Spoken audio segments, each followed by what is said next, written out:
ಉಪನಿರ್ದೇಶಕರ ಕಾರ್ಯಾಲಯದ ಪತ್ರಾಂಕಿತ ವ್ಯವಸ್ಥಾಪಕರಾದ ಶ್ರೀ ಟಿ.ವಿ. ಮಲ್ಪೂರ್ ಸರ್ ಅವರಿಗೆ, ಮುದ್ದೇಬೇಳೆ ತಾಲೂಕಿನ ಮ್ಯಾನೇಜರ್ ಸರ್ ಅವರಾದ ಶ್ರೀ ಪೂಜಾರಿ ಸರ್ ಅವರು ಬಂದು ಅವರಿಗೆ ಪುಷ್ಪಗುಚ್ಛವನ್ನು ಕೊಡಬೇಕಂತ ಕೇಳ್ಕೊತಾ ಇದ್ದೇನೆ.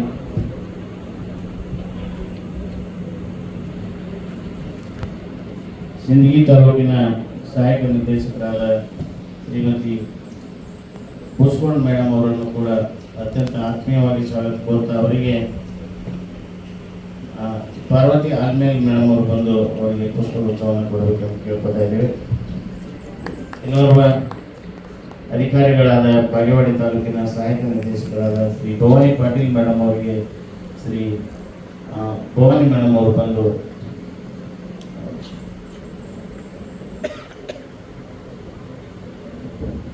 ಬಾಗೇವಾಡಿ ತಾಲೂಕು ಬರಗಿ ಮೇಡಮ್ ಅವರು ಕ್ಷಮಿಸಬೇಕು, ಬರಗಿ ಮೇಡಮ್ ಅವರು ಬಂದು ಪುಷ್ಪಗುಚ್ಛವನ್ನು ಕೊಡಬೇಕು.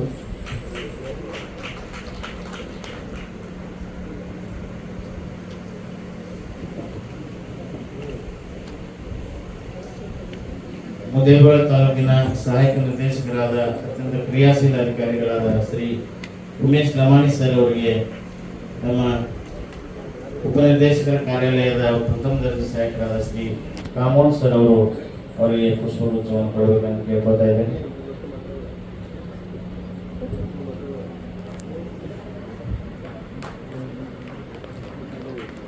ವಿಜಯಪುರ ತಾಲೂಕಿನ ಸಹಾಯಕ ನಿರ್ದೇಶಕರಾದ ಶ್ರೀ ಎಸ್.ಎಂ. ಪಾಟೀಲ್ ಸರ್ ಅವರಿಗೆ ನಮ್ಮ ಶ್ರೀ ಸತೀಶ್ ಸಜ್ಜನ್ ಸರ್ ಅವರು ಪ್ರಾಚಾರ್ಯರು ಮೊರಾರ್ಜಿ ದೇಸಾಯಿ ಶಾಲೆ ಮಂತ್ರಾಲ ಅವರು ಬಂದು ಅವರಿಗೆ ಪುಷ್ಪಗುಚ್ಛವನ್ನು ಕೊಡಬೇಕಂತ ಅವರಿಗೆ ಕೇಳ್ಕೊತಾ ಇದ್ದೇನೆ.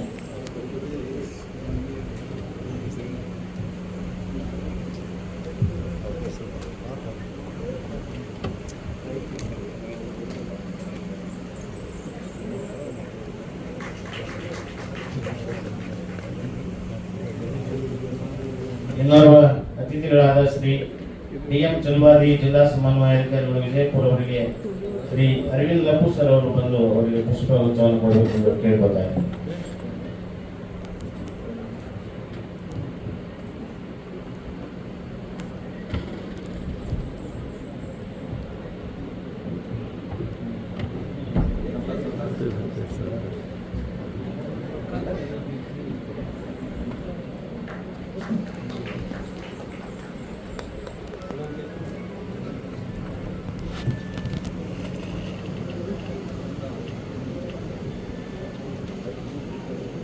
ಪುಷ್ಪಗುಚ್ಛವನ್ನು ಕೊಟ್ಟು ಗೌರವಿಸಿರ್ತಕ್ಕಂಥ ಎಲ್ಲ ಅಧಿಕಾರಿಗಳಿಗೆ ಅಭಿನಂದನೆಗಳು.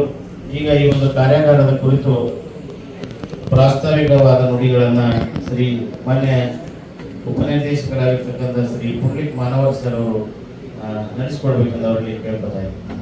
ಕಳೆದ 19 ವರ್ಷಗಳ ಆದರೂ ಸಹಿತ ಮಾಹಿತಿ ಅಧಿಕಾರಿಗಳಿಗೆ ಸಂಪೂರ್ಣವಾದ ಮಾಹಿತಿ ಇರದೇ ಇರುವುದು ಒಂದು ವಿಷಾದದ ಸಂಗತಿ ಅಂತ ನಾನು ಹೇಳ್ತಾ ಇದ್ದೀನಿ. ಯಾಕೆಂದ್ರೆ ನಾನು 2011ರಿಂದ 2016ರವರೆಗೆ ಮಾಹಿತಿ ಆಯುಕ್ತನಾಗಿ ಸೇವೆಯನ್ನು ಮಾಡುವಾಗ ಪ್ರಾರಂಭದಲ್ಲಿ ಅನೇಕ ಮಾಹಿತಿ ಅಧಿಕಾರಿಗಳು ಅಪೀಲಿಯನ್ನು ನನ್ನ ಎದುರಿಗೆ ಬರ್ತಾ ಇದ್ರು. ಅರ್ಜಿಯನ್ನ ಅಪೀಲನ್ನ ಮಾಹಿತಿ ಅಧಿಕಾರಿಗೆ ಬಂದಂತ ಅರ್ಜಿಯನ್ನ ಏನ್ ಮಾಡ್ಬೇಕು ಅನ್ನುವಂತ ಮಾಹಿತಿ ಅಧಿಕಾರಿಗೆ ಗೊತ್ತಿಲ್ಲ. ಅರ್ಜಿಯನ್ನ ಸ್ವೀಕಾರ ಮಾಡಿ ಹಾಗೆ ಇಡ್ತಿದ್ರು. ಅವರು ಸೋಕಾಲ್ಡ್ RT ಆಕ್ಟಿವಿಸ್ಟ್ ಅದರಿಲ್ಲ, ಎಲ್ಲ ಕಡೆನೂ ಅದಾರ. ಬೆಂಗಳೂರಲ್ಲಿ 3,000 ಜನ ಅದಾರೆ. ಅವರು ಆಕ್ಟ್ ಬಹಳ ಚೆನ್ನಾಗಿ ಓದ್ಕೊಂಡಿದ್ದಾರೆ ನಿಮ್ಗಿಂತ. ನೀವು ಓದ್ಕೋಬಹುದಾ? ಅದು ಏನಾಗಿದೆ, ನಿಮಗೆ ಟೈಮ್ ಬಹಳ ಇಲ್ಲ, ಬೇರೆ ಕೆಲಸಗಳು ಬಹಳ ಇದಾಗಿದೆ. ಅವರು ಚೆನ್ನಾಗಿ ಓದ್ಕೊಂಡು ನನಗೆ ಎದುರಿಗೆ ಬಂದಾಗ RTI ಬಗ್ಗೆ ಅಷ್ಟು ನಾಲೆಜ್ ಇರ್ತಿದ್ದು, ಏನು ಇರ್ತಿದ್ದಿಲ್ಲ. ಅನಿವಾರ್ಯವಾಗಿ ಮಾಹಿತಿ ಅಧಿಕಾರಿಗಳಿಗೆ ಕಾಯ್ದೆ ಪ್ರಕಾರ ದಂಡವನ್ನು ಹಾಕಲಿಕ್ಕೆ ಅವಕಾಶ ಇರೋದ್ರಿಂದ ಪ್ರಾರಂಭದಲ್ಲಿ ಅನೇಕ ಮಾಹಿತಿ ಅಧಿಕಾರಿಗಳಿಗೆ ಪೆನಾಲ್ಟಿಯನ್ನು ನಾನು ವಿಧಿಸಿದೆ.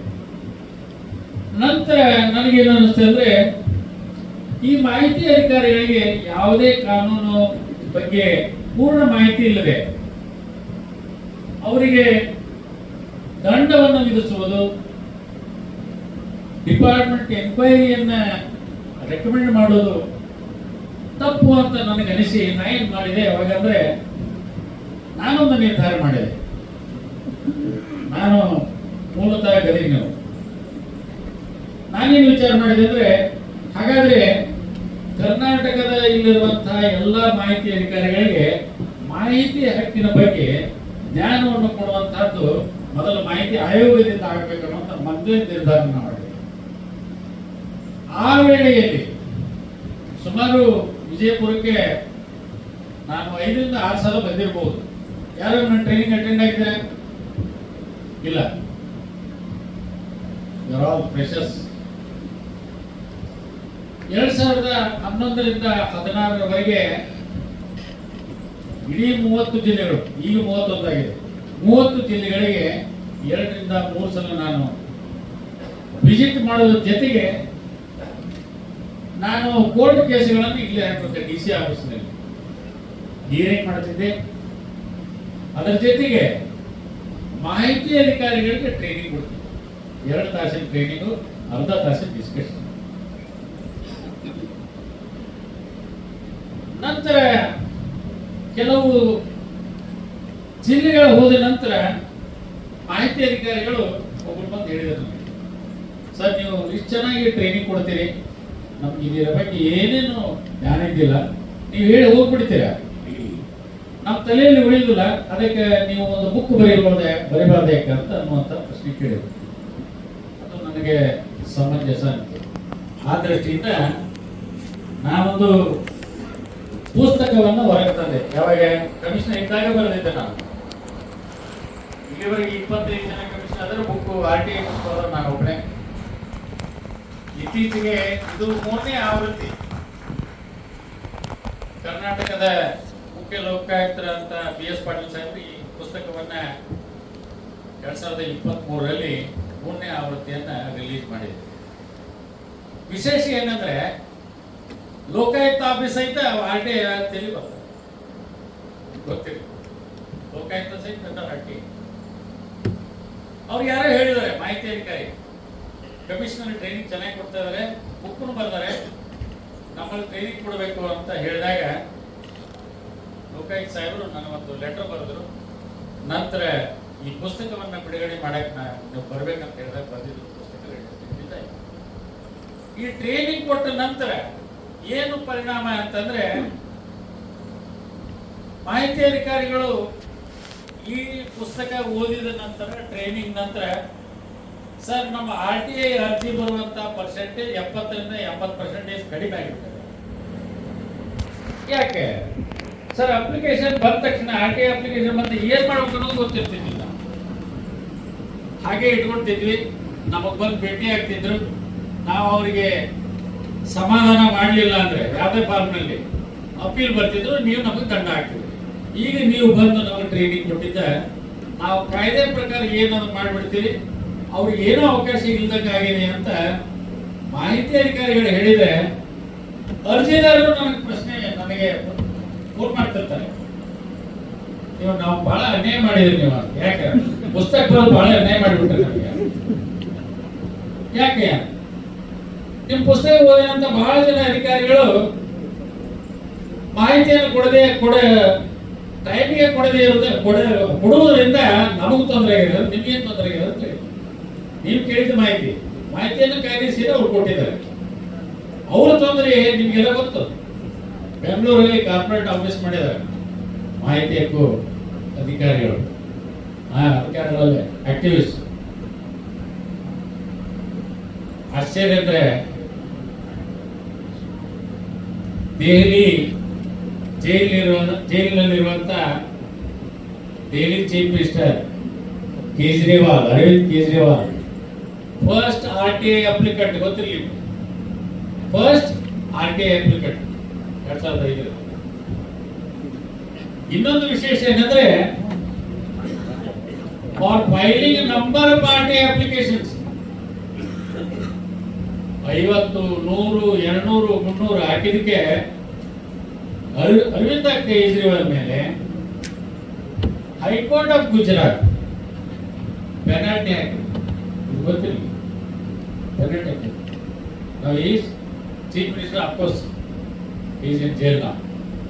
ಅಂದ್ರೆ ಕಾಯ್ದೆಯ ಜ್ಞಾನ ಮಾಹಿತಿ ಅಧಿಕಾರಿಗಳಿದ್ರೆ ಸರಿಯಾಗಿ ನೀವು ಕೆಲಸವನ್ನು ಮಾಡಿದ್ರೆ ನಿಮಗೆ ಪೆನಾಲ್ಟಿ ಆಗಲಿಕ್ಕೆ ಅವಕಾಶಗಳಿಲ್ಲ. ಪೆನಾಲ್ಟಿ ಪರ್ಸೆಂಟೇಜ್ ಕಡಿಮೆ ಆಗಿಬಿಟ್ಟದೆ. ನಿಮಗೆ ಗೊತ್ತಿರಲಿ, ಇತ್ತೀಚೆಗೆ ಕರ್ನಾಟಕದ ಒಟ್ಟು ಅಪೀಲ್ಗಳು ಸ್ಟ್ಯಾಟಿಸ್ಟಿಕ್ಸ್ ನೋಡಿ, ನ್ಯಾಷನಲ್ ಸ್ಟ್ಯಾಟಿಸ್ಟಿಕ್ಸ್ 50 ಲಕ್ಷ ಅಪ್ಲಿಕೇಶನ್ಗಳು, RTA ಅಪ್ಲಿಕೇಶನ್ಸ್, ಮಾಹಿತಿ ಅಧಿಕಾರಿಗಳು ಇಡೀ ದೇಶದಲ್ಲಿ. ನಮ್ಮ ಕರ್ನಾಟಕದಲ್ಲಿ ಒಂದು ವರ್ಷಕ್ಕೆ 5 ಲಕ್ಷ RTA ಅಪ್ಲಿಕೇಶನ್ ಬೇರೆ ಬೇರೆ ಡಿಪಾರ್ಟ್ಮೆಂಟ್, ಎಷ್ಟು 36 ಡಿಪಾರ್ಟ್ಮೆಂಟ್, ಎಲ್ಲ department total statistics RTA application ಎಷ್ಟಿದಾವಂದ್ರೆ ಹೋದ ಸಲ 2023 ಸ್ಟ್ಯಾಟಿಸ್ಟಿಕ್ಸ್ ಹೇಳೋದಾದ್ರೆ 41,000 ಅಪೀಲ್ಸ್ ಪೆಂಡಿಂಗ್. ಎಷ್ಟು? 41,000. ಅದರಲ್ಲಿ 3 ಅರ್ಜಿದಾರರ ಅಪ್ಲಿಕೇಶನ್ ಎಷ್ಟಿದ್ವು ಗೊತ್ತಾ? 12,000.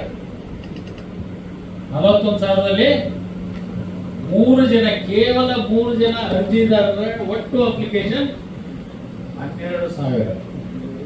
ಅದರಲ್ಲಿ ಒಬ್ಬನೇ ವ್ಯಕ್ತಿ, ವಿಶೇಷವಾಗಿ ಹುಬ್ಬಳ್ಳಿಯ ಒಬ್ಬನೇ ವ್ಯಕ್ತಿ ಅಪ್ಲಿಕೇಶನ್ ಎಷ್ಟು ಅಂತ appeal pending before the commission 7,000. ಎಷ್ಟು? 7,000 ಅಪೀಲ್ ಬರಬೇಕಾದ್ರೆ RTA ಅಪ್ಲಿಕೇಶನ್ ಎಷ್ಟು ಹಾಕಿರ್ಬೋದು? ನಾ ಹೇಳಿದೆ 3% ಅಷ್ಟು ಕಮಿಷನ್ ಇವಾಗ. ಅಂದ್ರೆ filing RTA application with a genuine reason, not with a malified intention, it is a crime. Genuine applicant ಗೆ ಮಾಹಿತಿಯನ್ನ ಕೊಡುವಂತಹ ಕರ್ತವ್ಯ ನಿಮ್ದೆಲ್ಲ ಇದೆ. ಆದರೆ ಈ ತರದ ಅನೇಕ ಅರ್ಜಿಗಳನ್ನ ಸಲ್ಲಿಸುವುದರ ಮೂಲಕ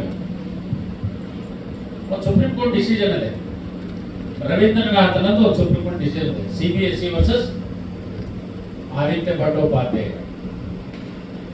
ಇದರಲ್ಲಿ ಸ್ಪಷ್ಟವಾಗಿ ಸುಪ್ರೀಂ ಕೋರ್ಟ್ ಏನ್ ಹೇಳಿದೆ ಅಂದ್ರೆ 75% of your time should not be wasted on disclosing the appeals and applications. Unreasonable timings has been spend. 75% ಅರ್ಜಿಯನ್ನ RTA ದಿನ 100-200 ಅಪ್ಲಿಕೇಶನ್ ಬಂದ್ರೆ ಎಲ್ಲ ಕೆಲಸ ಬಿಟ್ಟು ಅದನ್ನೇ ಮಾಡಬೇಕು. ಹೌದಾ? ಸುಪ್ರೀಂ ಕೋರ್ಟ್ ಹೇಳಿದೆ ಈ ತರದ ಅಪ್ಲಿಕೇಶನ್ಗಳನ್ನ ರಿಜೆಕ್ಟ್ ಮಾಡಲಿಕ್ಕೆ ಪ್ರೊವಿಷನ್ ಅಂತ ಹೇಳಿದೆ ಇದೇ ಇರುವುದರಿಂದ ನಾನೊಂದು ಆಗಲೇ ಉದಾಹರಣೆ ಹೇಳಿದೆ. 12,000 application. Division bench of Karnataka information commission ಪೂರ್ಣ ಪೀಠವನ್ನು ಕುರಿತು ಎಲ್ಲ 12,000 ಅಪೀಲ್ಗಳನ್ನ ನೋ ಪಬ್ಲಿಕ್ ಇಂಟ್ರೆಸ್ಟ್ ಅಂತ ಎಲ್ಲವನ್ನು ಒಟ್ಟಿಗೆ ಕೂಡಿಸಿ ಡಿಸ್ಮಿಸ್ ಮಾಡಿ ಚಪ್ಪಾಳೆ ತಟ್ಟು ಹೋಗ್ತೀವಿ. Commission has taken a court decision. 12,000 application single order dismissed. There is no public interest involved. There is a malified intention in seeking the information. ಈ ತರದ RTA ಅರ್ಜಿಯನ್ನ ಸಲ್ಲಿಸುವುದರ ಮೂಲಕ ಜಿನೈನ್ ಅಪ್ಲಿಕೆಂಟ್ ಏನಿರ್ತಾನೆ, ನಿಜವಾಗಿ ಮಾಹಿತಿ ಬೇಕಾಗಿರ್ತದೆ, ನಿಜವಾದಂತ ವ್ಯಕ್ತಿ, ಅವನಿಗೆ ಅನ್ಯಾಯ ಆಗ್ತದೆ ಅನ್ನುವಂತ ಹಿನ್ನೆಲೆಯಲ್ಲಿ ಮಾಹಿತಿ ಆಯೋಗ, ನಾನು ಮಾಹಿತಿ ಕಮಿಷನರ್ ಆದ ನಂತರ ಸರ್ಕಾರಕ್ಕೆ ಒಂದು ಪ್ರಪೋಸಲ್ ಇಟ್ಟೆ. ಉತ್ತರ ಕರ್ನಾಟಕದ ಬೀದರ್ ಒಬ್ಬ ಅಧಿಕಾರಿ ಬೆಂಗಳೂರು ಕಮಿಷನಿಗೆ ಬಂದು ಮಾಹಿತಿಯನ್ನು ಕೊಟ್ಟಿದೆ ಅಂತ ಹೇಳಲಿಕ್ಕೆ ಬೆಂಗಳೂರಿಗೆ ಬರ್ಬೇಕಾ? ಅದರ ಅವಶ್ಯಕತೆ ಇಲ್ಲ. ಈಗ ಹೇಗಾದ್ರೂ ಸರ್ಕ್ಯೂಟ್ ಬೆಂಚ್ ಆಗಿದೆ ಧಾರವಾಡ ಮತ್ತು ಕಲಬುರಗಿ. ಅದೇ ತರ ಮಾಹಿತಿ ಹಕ್ಕಿನ ಬೆಂಚನ್ನು ಮಾಡ್ರಿ ಅಂತ ಪ್ರಪೋಸಲ್ ಹೇಳಿದಾಗ 2 ವರ್ಷದ ಹಿಂದೆ ಈಗ 2 ಬೆಂಚ್ ಆಗಿದೆ. ಗೊತ್ತಾ ನಿಮ್ಗೆ? ಒಂದು ಧಾರವಾಡ ಬೆಂಚ್, ಒಂದು ಕಲಬುರಗಿ ಬೆಂಚ್. ನೀವು ಧಾರವಾಡ ಬೆಂಚಿಗೆ ಬರ್ತೀರಿ, ಹೌದಾ? It is a permanent bench. There is no commissioner there now, ಅಲ್ವಾ? It the post is vacant, ಅಲ್ವಾ? ಹೌದಲ್ಲ? Post is vacant. ಹೀಗಾಗಿ ನಿಮ್ಮ ಅಪೀಲ್ಗಳು ಎಲ್ಲಿ ಬರ್ತಾವ ಈಗ?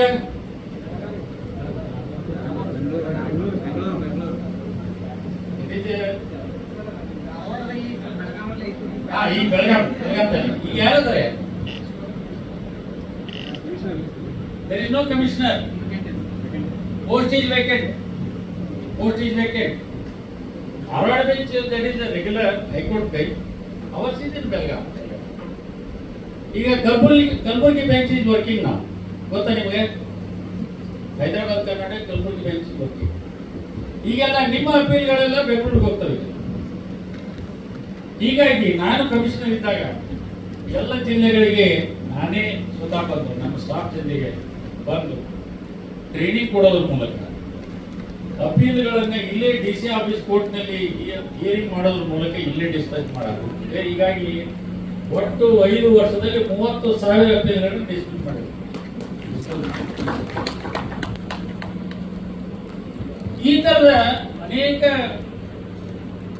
ಅರ್ಜಿಗಳು, ಜಿನಾಯಿನ್ ಇಲ್ಲದೆ ಅರ್ಜಿಗಳು ಬಂದಾಗ ಮಾಹಿತಿ ಅಧಿಕಾರಿಗಳು ಗಾಬರಿಯಾಗುವಂತ ಅವಶ್ಯಕತೆ ಇಲ್ಲ.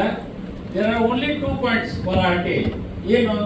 You should be prompt, you should be honest. Only 2 points. ಏನು? ನೀವು ಪ್ರಾಂಪ್ಟ್ ಆಗಿರ್ಬೇಕು. ಪ್ರಾಂಪ್ಟ್ ಅಂದ್ರೆ ಏನು? Timely response. ಜಸ್ಟ್ ಅಪ್ಲಿಕೇಶನ್ ಬಂದ ತಕ್ಷಣ ರೆಸ್ಪಾಂಡ್ ಮಾಡಲಿಕ್ಕೆ. ಲಾಸ್ಟ್ ಬೆಂಚಸ್ ಎಷ್ಟು ದಿವಸ ಇದೆ? 1 ತಿಂಗಳು. ಲಾಸ್ಟ್ ಬೆಂಚಸ್ ಹೇಳ್ರಿ ಎಂತೇಳಿ? 20 days, 30 days, just 30 days, not 1 month. No 1 month, it is 30 days, not 1 month. You should be prompt and you should be honest. ಈ ತರದ ಮಾಹಿತಿಯನ್ನ ಕೇಳಿದಾಗ ವಿಶೇಷವಾಗಿ revenue, RDPR, urban development, home transfer and education, these used to get maximum number of appeals in the next.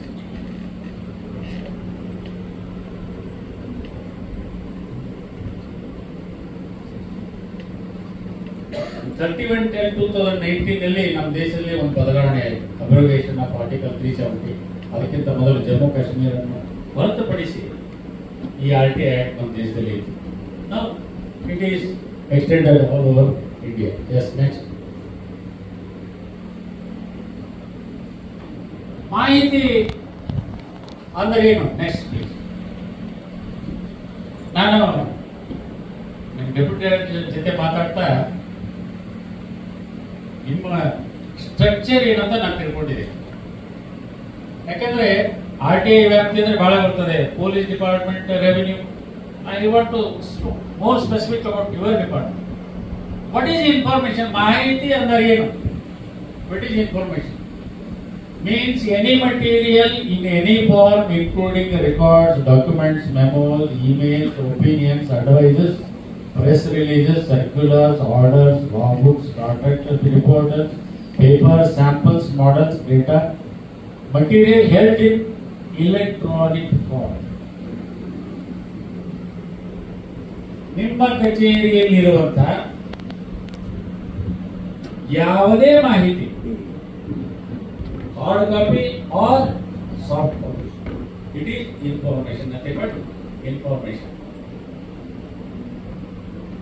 ಏನೇನು information ಹೌದು, ಯಾವುದು information ಅಲ್ಲ.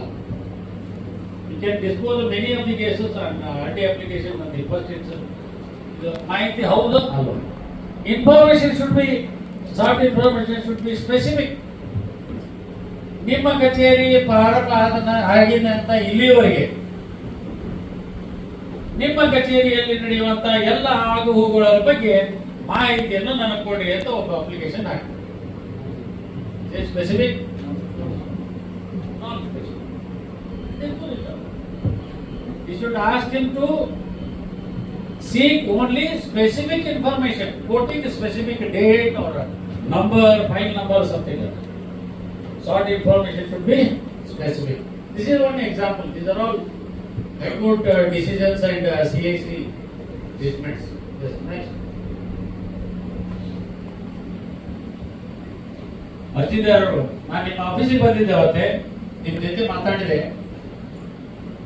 ನಂತರ ನೀವು ಹೀಗೆ ಹೇಳಿದ್ರಿ ಅದ್ರ ಬಗ್ಗೆ ಏನು ಮಾಹಿತಿ ಅಂತ ಒಂದು ಅರ್ಜಿ ಅಪ್ಲಿಕೇಶನ್ ಹಾಕಿ ಕೊಡ್ಬೋದಾ?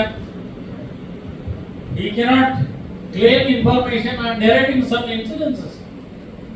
ಇಂಥ ಘಟನೆ ಆಯಿತು ಅದ್ರ ಬಗ್ಗೆ ಮಾಹಿತಿ ಇಲ್ಲ. Go to definition. It should be available in material form in your office. ಏನೋ ಮಾತಾಡ್ತಿರ್ತೀರಿ ಮಟೀರಿಯಲ್ ಫಾರ್ಮ್ ಇರ್ತದೆ ಇಲ್ಲ. It is not information as per to be about the RT act. ನಿಮ್ಮ ಕಚೇರಿಯಲ್ಲಿ ಇಲ್ಲದೆ ಇರುವ ಮಾಹಿತಿಯನ್ನ ಇದ್ದ ಮಾಹಿತಿಯನ್ನ ಅರ್ಜಿದಾರರು ಕೇಳಿದ ರೀತಿಯಲ್ಲಿ ಮಾಹಿತಿಯನ್ನು ಕೊಡ್ಲಿಕ್ಕೆ ಅವಕಾಶ ಇಲ್ಲ. ಇದ್ದಂತ ಫಾರ್ಮ್ನಲ್ಲೇ ಮಾಹಿತಿಯನ್ನು ಕೊಡ್ಲಿಕ್ಕೆ ಅವಕಾಶ ಇಲ್ಲ. ಅರ್ಜಿದಾರ ಕೇಳ್ತಾರೆ 51 ಕಾಲಮ್ ಹಾಕಿರ್ತಾರೆ ಅವರು, ಈ ಕಾಲಮನ್ನು ಭರ್ತಿ ಮಾಹಿತಿ ಕೊಡಿ ಅಂತ ಅಪ್ಲಿಕೇಶನ್ ಹಾಕ್ತಾರೆ. ಮಾಡ್ಕೊಡ್ತೀರಾ? No. Information should be provided in the form available in your office. Go to the definition. Definition ಏನು ಹೇಳ್ತದೆ? ಏನು ಫಾರ್ಮ್ ನಲ್ಲಿ ಇದೆ ಅದೇ ಅವ್ರು ಹೇಳ್ತಾರಂತ ಟ್ಯಾಬ್ಯುಲೇಷನ್ ಮಾಡಲಿಕ್ಕೆ ಅವಕಾಶ. What form information available provide the information. Yes, next. File noting.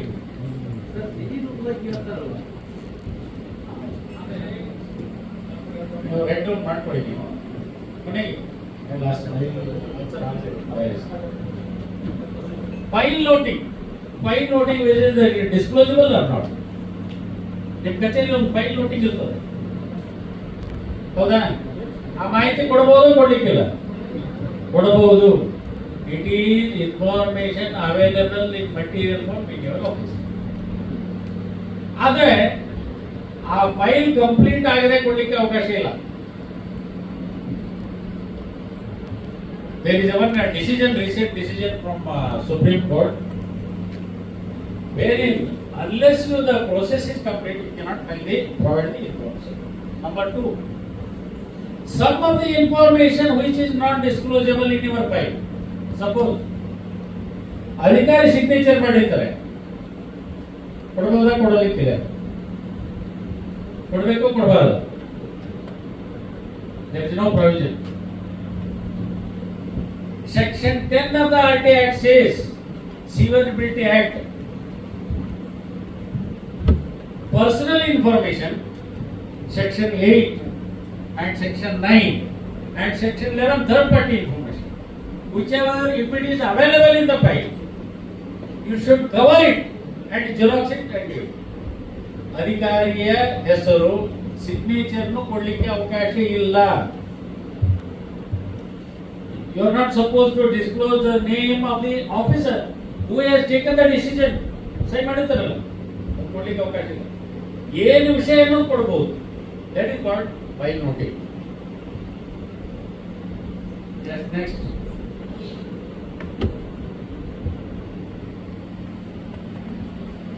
Next. ಅರ್ಜಿದಾರ ನಿಮ್ಗೊಂದು ಅರ್ಜಿ ಕೊಡ್ತಾರೆ. ನಾನು 2010ರಿಂದ 2020ರವರೆಗೆ 10 ವರ್ಷಗಳ ಕಾಲ ನಿಮ್ಮ ಕಚೇರಿಗೆ ಎಷ್ಟು ಅರ್ಜಿಯನ್ನು ನಾನು ಕೊಟ್ಟಿದ್ದೆ, ಮೊನ್ನೆ ಕೊಟ್ಟಿರ್ತಾನೆ ಅರ್ಜಿ ನಾನು ಕೊಟ್ಟಿದ್ದೆ, ಅದಕ್ಕೆ ನೀವೇನು ಉತ್ತರ ಕೊಟ್ರಿ ಅವೆಲ್ಲ ಕಾಪಿಯನ್ನು ಏನು ಅಟೆಸ್ಟೇಷನ್ ಜೆರಾಕ್ಸ್ ಮಾಡಿ ಅಟೆಸ್ಟೇಷನ್ ಮಾಡಿಕೊಡ್ರಿ. ಕೊಡ್ತೀರಾ ಇಲ್ವಾ? There is no relationship with the public interest. There is no public interest. No relationship with any public activity. ಇದರಲ್ಲಿ ಏನು ಪಬ್ಲಿಕ್ ಇಂಟ್ರೆಸ್ಟ್ ಏನಿದೆ? ಇದೆಯಾ? There is no public interest. You are not supposed to give it. It is a burden on the PIO or a public authority. Yes, next. The sought information not available in your office. ಕೇಳಿದಂತ ಮಾಹಿತಿ ನಿಮ್ಮ ಕಚೇರಿಯಲ್ಲಿ ಲಭ್ಯವಿಲ್ಲ. ಏನ್ ಮಾಡ್ತೀರಾ? Last benchers ಏನ್ ಮಾಡ್ತೀರಾ? ನಿಮ್ಮ ಕಚೇರಿಯಲ್ಲಿ ಇಲ್ಲ, ಸುಮ್ಮನೆ ಬಿಡ್ತೀರಾ? ಇಲ್ಲ ಅಂತ ಉತ್ತರ ಕೊಡ್ತೀರಾ? Yes, there are two ways. ನಿಮ್ಮಲ್ಲಿ ಲಭ್ಯ ಇರಲಿಲ್ಲ ಅಂದ್ರೆ the sought information not available in our office. You responding within 30 days. That's the sir. What is it? Suppose if you know where it is available, under 6(3) you have to transfer within how many days? That's the sir. 5 days, not 7 days. 5 days. ನಿಮ್ಮ ಕಚೇರಿಯಲ್ಲಿ ಕೇಳಿದಂತ ಮಾಹಿತಿ ಲಭ್ಯವಿಲ್ಲದೆ ಇದ್ದಲ್ಲಿ ಬೇರೆ ಕಚೇರಿ ಇದ್ದರೆ ನಿಮ್ಮ ಕಚೇರಿಯೇ receive ಮಾಡಿದ್ದೀರಿ, ನೀವು ಸ್ವೀಕಾರ ಮಾಡಿದ್ದ ಅವತ್ತಿನಿಂದ 5 ದಿವಸದ ಒಳಗಾಗಿ ಆ ಕಚೇರಿಗೆ 6(3) ಟ್ರಾನ್ಸ್ಫರ್ ಮಾಡಿ ಅರ್ಜಿದಾರರಿಗೆ ಒಂದು ಇಂಟಿಮೇಷನ್ ಕೊಡಬೇಕು. ನೀವು ಕೇಳಿದಂತ ಮಾಹಿತಿ ನಮ್ಮ ಕಚೇರಿ ಲಭ್ಯತೆ ಇರೋದ್ರಿಂದ ನಿಮ್ಮ ಅರ್ಜಿಯಲ್ಲಿ ಇಂಥ ಕಚೇರಿಗೆ ನಾವು ಟ್ರಾನ್ಸ್ಫರ್ ಮಾಡಿದ್ದೀವಿ. ಅದರ ಜೊತೆ IPO ಇರ್ತದೆ, ಇನಿಷಿಯಲ್ ಫೀ, ಅದನ್ನು ಟ್ರಾನ್ಸ್ಫರ್ ಮಾಡ್ತೀರಾ? Yes sir, no, don't waste my time. Yes sir, no ಮಾಡ್ತೀರಾ? ಇಲ್ಲ, ಯು ಹ್ಯಾವ್ ಟು ಎನ್ಕ್ಯಾಶ್. ಯಾಕೆಂದ್ರೆ ಆ IPO ನಿಮ್ಮ ಹೆಸರಲ್ಲೇ ಇರುತ್ತೆ. ನಿಮ್ಮ ಹೆಸರನ್ನ ಅದನ್ನ ಎನ್ಕ್ಯಾಶ್ ಮಾಡ್ಕೊಳ್ಳಿ. ಎನ್ಕ್ಯಾಶ್ ಮಾಡಿ 6(3) ಒಳಗೆ ಟ್ರಾನ್ಸ್ಫರ್ ಮಾಡಿ. ಸರ್, ಮಾಹಿತಿ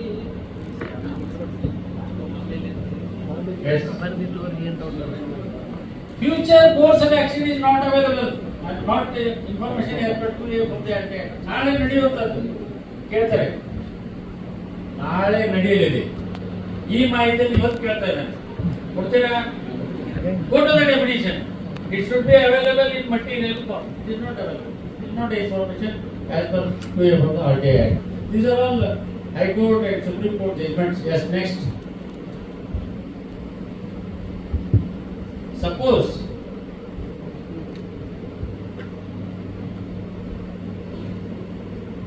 whether you have maintained discharge register, your department is very discharge register maintain ಮಾಡಿದ್ರೆ ನೀವು ಮಾಡ್ತೀರಾ? ಇಲ್ಲ, it is not applicable. Yes, next. Action rules whether covered under RTA, ನಿಮ್ಮದೊಂದು ಕಾಯ್ದೆ ಬಂದಿರ್ತದೆ, it is there in the website ಅಲ್ವಾ? ಆ ಕಾಯ್ದೆಯನ್ನ, ಆಕ್ಟ್ ಅನ್ನ ಅಥವಾ RTA ಆಕ್ಟ್ ಇದನ್ನ ನೀನು ಅವನ ಅರ್ಜಿ ಹೇಳ್ತಾನೆ, ಈ RTA ಇದೆ, ಬುಕ್ ಇದೆಯಲ್ಲ ಅಥವಾ ಆಕ್ಟ್ ಇದೆ, ಆ ಕಾಪಿ ನನಗೆ ಕೊಡಿ ಅಂತ ನಿಮ್ಮ RTA ಅಪ್ಲಿಕೇಶನ್ ಕೊಡ್ತೀರಾ? ಕೊಡ್ತೀರಾ ಇಲ್ವಾ? Yes sir, no? No, why?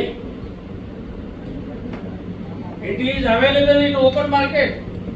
It is available in website. ಅಲ್ವಾ? It is burden on you. ಕೊಡೋದ ಅವಶ್ಯಕತೆ ಇಲ್ಲ. Need not be. Ask him to see in the website or go to the market and purchase the book. Yes, next.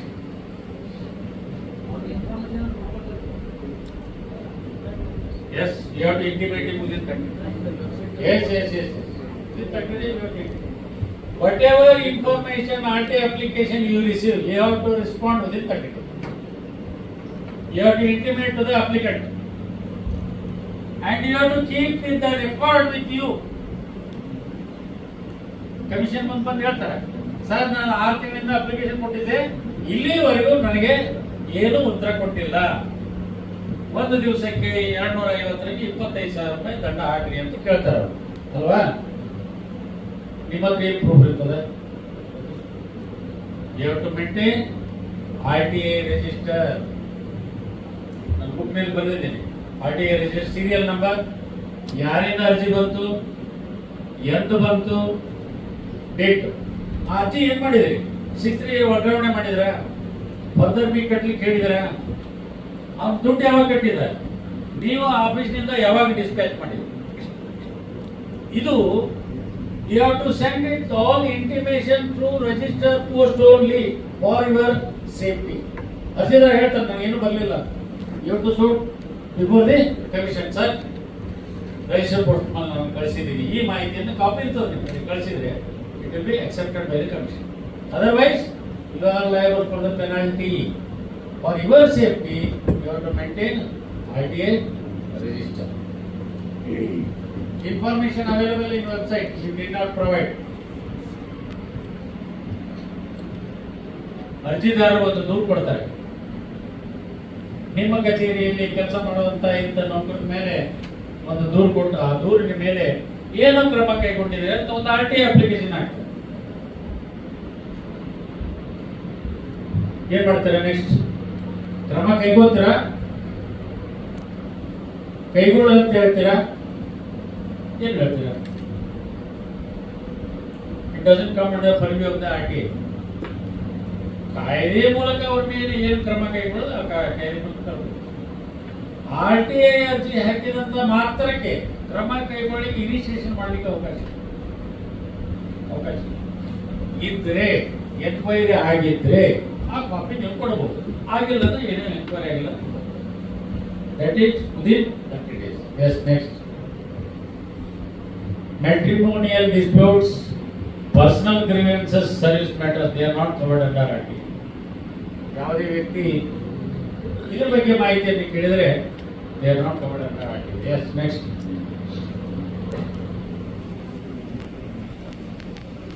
Yes, next. ಮಾಹಿತಿ ಹಕ್ಕಿ ಅರ್ಜಿಯಲ್ಲಿ ಯಾಕೆ ಅಂತ ಕೇಳಿ ಪ್ರಶ್ನೆ ಕೇಳಲಿಕ್ಕೆ ಅವಕಾಶ ಇಲ್ಲ. Why, when, whether, how. ನೀವು ಯಾಕೆ ಇದನ್ನು ಮಾಡಲಿಲ್ಲ?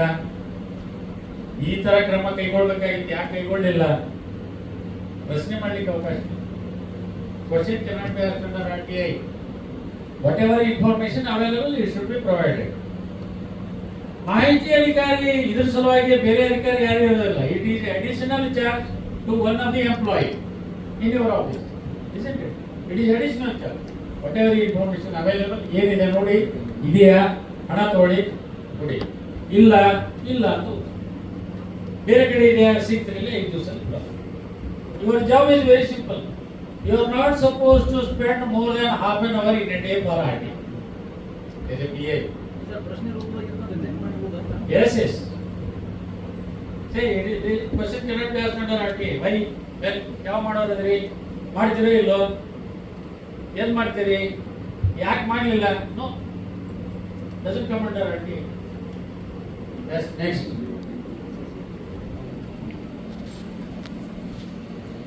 Yes, next. These are all for private bodies. Yes, next. Yes. Inspection of the records. ಯಾವ್ದು ಅಪ್ಲಿಕೇಶನ್ ಹಾಕಿದ್ರೆ ನಿಮಗೆ? ನಿಮ್ಮ ಕಚೇರಿಯಲ್ಲಿ ಬಂದು ನಾನು ಕಡತಗಳನ್ನ ಪರಿವೀಕ್ಷಣೆ ಮಾಡಬೇಕಂತ ಅಪ್ಲಿಕೇಶನ್ ಎಲ್ಲ ಹಾಕಿದ್ದಾರೆ? ಹೌದಾ? ಅವಕಾಶ ಇದೆಯಾ? ಸೆಕ್ಷನ್ 2J ಪ್ರಕಾರ there is a provision for inspection of the record. There is a provision. Karnataka RTI rule number 42C ಪ್ರಕಾರ ಫಸ್ಟ್ ಅವರ್ ಫ್ರೀ. ಏನು? First hour free. Next every half an hour ₹10 you have to charge. At the same time you should be careful about your records also. ಅರ್ಜಿದಾರರು ಆಗಿದಂತ ಘಟನೆ revenue ಆಫೀಸರ್ಗೆ ಒಂದು application ಹಾಕಿದ್ದಾರೆ, ಇಂಥ ನಾನು record ಬೇಕಂತ. That was the only record available, revenue record. ಮಾಹಿತಿ ಅಧಿಕಾರಿಗೆ ಸಂಶಯ ಬರ್ತದೆ, ಇದು ರೆಕಾರ್ಡ್ ತಗೊಂಡು ಏನು ಅವನು ಡ್ಯಾಮೇಜ್ ಮಾಡಬಹುದಾ ಅಂತ, ಹಲ್ಲು ಹಾಕ್ಬಹುದಾ ಅಂತ. Intelligent PI what he said, ಅವನು ಏನ್ ಮಾಡಿದ್ದಾನೆ, ಆ ಡಾಕ್ಯುಮೆಂಟ್ ಇಟ್ಟು ಅದ್ರ ಮೇಲೆ ಒಂದು ಕ್ಲಾಸ್ ಹಾಕಿದ್ದಾನೆ. ಇನ್ಸ್ಪೆಕ್ಷನ್ ನೋಡುದು ನೋಡಿ ನಿನ್ಗೆ ಯಾಕೆ ಕೊಡೋದಿಲ್ಲ, ಜೆರಾಕ್ಸ್ ಮಾಡಿ ಕೊಡ್ತೀನಿ ನಾನು. ಇನ್ಸ್ಪೆಕ್ಷನ್ ಮೀನ್ಸ್ ನೋಡುದು. So safety of the records is also it is your responsibility. ಅವ್ರದ್ದು ಹಾಕಿದ್ರೆ ಪೊಲೀಸ್ ಕಂಪ್ಲೇಂಟ್ ಕೊಡಿ, FIR ಮಾಡಿ, ಆಮೇಲೆ ಆಕ್ಷನ್ ಕೊಡಿ. If the applicant is misuse, don't hesitate, don't hesitate. Yes, next. Photo ಹೊಡೆಯಕ್ಕೆ ಅವಕಾಶ. ತಕ್ಷಣ ಅದ್ರ ಜೊತೆ ಅವ್ರು ಏನ್ ಕೇಳ್ತಾ ಇದಾರೆ, ಫೋಟೋ ತಗೋತೀನಿ, ವಿಡಿಯೋ ಮಾಡ್ತೀನಿ, ಪ್ರೊವಿಷನ್ ಇದೆ, ರೆಕಾರ್ಡ್ ವಿಡಿಯೋ ಮಾಡ್ಕೋಬಹುದು, ಅದೇ ಮಾಡ್ಕೋಬಹುದು. ಅವನ ಜೊತೆ ಅಡ್ವೊಕೇಟ್ ಕರ್ಕೊಂಡು ಬರ್ಬೋದು, ಅವನೇ ಬರ್ಬೋದು, ಅವನ ಜೊತೆ ಬರ್ಬೋದು, ವಿಡಿಯೋ ಮಾಡ್ಬೋದು. ಡಾಕ್ಯುಮೆಂಟ್ ವಿಡಿಯೋ ಮಾಡ್ಬೋದು, document video, not your base video, document. It is allowed under section 2J4. Videography is allowable. Yes, next. Section 3 of the Act, ಯಾರಾದರೂ ಅರ್ಜಿ ಕರ್ನಾಟಕದ ದೇಶದ ಯಾವುದೇ ನಾಗರಿಕರು ಅರ್ಜಿಯನ್ನು ಹಾಕ್ಬೋದ? ದೆಹಲಿಯವರು ಇಲ್ಲಿ ಬಿಜಾಪುರಕ್ಕೆ ಹಾಕ್ಬೋದ? ಅರ್ಜಿ ಹಾಕ್ಬೋದ? ಇಲ್ಲಿಯವರು ದೆಹಲಿಗೆ ಹಾಕ್ಬೋದ? It is a central act. Any person, any citizen of India can file RT application to any public authority in India. ಹಾಕ್ಲಿಕ್ಕೆ ಅವಕಾಶ ಇದೆ, but he should be a citizen. ಅವ್ರಿಗೆ ಮಾತ್ರ. Whether corporate bodies are eligible to file RT application. Kannada ರಕ್ಷಣಾ ವೇದಿಕೆ RT application ಹಾಕ್ಬೋದಾ? Yes sir, no. No sir. Letter head ಇರ್ತದೆ ಒಂದು, ಕರ್ನಾಟಕ ರಕ್ಷಣಾ ವೇದಿಕೆ ವಿಜಯಪುರ, ಹೌದಾ? ಲೆಟರ್ ಹೆಡ್ ಕೆಳಗೆ ಅಧ್ಯಕ್ಷ ಅಂತ ಸಿಗ್ನೇಚರ್ ಮಾಡಿರ್ತಾರೆ. ರಿಜೆಕ್ಟ್ ಮಾಡ್ತಾರೆ, ರಿಜೆಕ್ಟ್. ಅಧ್ಯಕ್ಷ ಅಂತ ಕೆಳಗೆ ನಾರಾಯಣ ಅಂತ ಒಂದು ಸಿಗ್ನೇಚರ್ ಮಾಡಿರ್ತಾರೆ. ಅಕ್ಸೆಪ್ಟ್ ಮಾಡ್ತಾರೆ? Yes, name is there, Narayana is a citizen. That letter will be his address. Letter will be his address. Narayana is the applicant. ಬರೀ ಅಧ್ಯಕ್ಷ ಅಥವಾ ಕಾರ್ಯದರ್ಶಿ ಅಂತ ಕೊಡಲಿಕ್ಕೆ ಅವಕಾಶ ಇಲ್ಲ. President or secretary, he is not a citizen. But Mr. So and so, he is a citizen. Post box number ಹಾಕಬಹುದು, address ಬದಲಾಗಿ post box number. ಅಪ್ಲಿಕೇಶನ್ ಹಾಕ್ತಿರಲ್ಲ, post box number ಹಾಕಬಹುದು, ಅಥವಾ ಪರ್ಸನಲ್ ಅಡ್ರೆಸ್ ಬದಲಾಗಿ ಹಾಕಬಹುದು. It is a specific number given by the post office to him or his personal address. Yes. 4NA 4NB deputy director, ನಿಮ್ಮ ಆಫೀಸಿಂದ ವಿಜಯಪುರದಲ್ಲಿ ಎಲ್ಲ ಮಾಡಿದಿರಾ? 4NA 4NB ಮಾಡಿದಿರಾ? Everything is available in website. Cataloging and indexing. 4NB 17 tablets of the 4NB ನಿಮ್ಮ office ಹೊರಗಡೆ board ಹಾಕಿದಿರಾ? Section 41B16 ಮಾಹಿತಿ ಅಧಿಕಾರಿ ಯಾರು, ಅವ್ರ ಹೆಸರೇನು, ಅವ್ರ ಫೋನ್ ನಂಬರ್. ಸಹಾಯಕ ಮಾಹಿತಿ ಅಧಿಕಾರಿ ಯಾರು, ಅವ್ರ ಹೆಸರು, ಫೋನ್ ನಂಬರ್. ಪ್ರಥಮ ಮೇಲ್ಮನವಿ ಪ್ರಾಧಿಕಾರ ಯಾರು, ಅವ್ರ ಹೆಸರು, ಫೋನ್ ನಂಬರ್. ಹಾಕ್ತಿರೋ ಇಲ್ಲ? ವೆಬ್ಸೈಟ್ ಹಾಕ್ತಿರೋ ಇಲ್ಲ? ಹಾಕಿದ್ರೆ ಎಲ್ಲರೂ ಯಾರು ಹಾಕ್ಲಿಕ್ಕೆ ಹೇಳ್ತೀರಿ? ಹಾಕಿದ್ರೆ? Yes. It should be available in your public notice. That is 4NB. Yes. Employees particulars of the employee salary details. Section 41B10 ಏನು ಹೇಳ್ತದೆ? Disclose the salary particulars of its employees, including all allowances like PA, DA, and HR. You have to post in website. ನಿಮ್ಮ ಕಚೇರಿಯ website ನಲ್ಲಿ ಪ್ರತಿಯೊಬ್ಬ ನೌಕರರ salary details, DA, DA ಇದನ್ನೆಲ್ಲ post ಮಾಡಿ. ಅದರ ಜೊತೆಗೆ ನೌಕರರ ಸ್ಯಾಲರಿ ಸ್ಲಿಪ್ ಕೇಳ್ತಾರೆ ಕೆಲವೊಬ್ಬರು ಅರ್ಜಿದಾರ. ಕೊಡ್ತೀರಾ ಇಲ್ವಾ? ಇಲ್ಲಿಂದ ಇಲ್ಲ. ಇದನ್ನ ವೆಬ್ಸೈಟ್ ನಾಗ ಹಾಕ್ತಾ ಇದ್ರೆ ಸ್ಯಾಲರಿ ಸ್ಲಿಪ್ ಕೊಡ್ಲಿಕ್ಕೆ ಕೊಡ್ಬೋದಾ? ಕೊಡ್ಲಿಕ್ಕಿಲ್ಲ, ಕೊಡೋದಿಲ್ಲ. ಯಾಕೆ ಕೊಡೋದಿಲ್ಲ? ಇಲ್ಲಿ ವೈಯಕ್ತಿಕ ಇಲ್ಲಿದೆ, TA, DA ಸ್ಯಾಲರಿ ಇಲ್ಲ, ಡಿಸ್ಕ್ಲೋಸ್ ಮಾಡಿದ್ದಿಲ್ಲ, ಮತ್ತೆ ವೈಯಕ್ತಿಕ salary slip has not some your personal information. What is personal? Insurance deductions, loan EMIs, they display your salary slip. So, salary slip is not disclosable. Yes, next.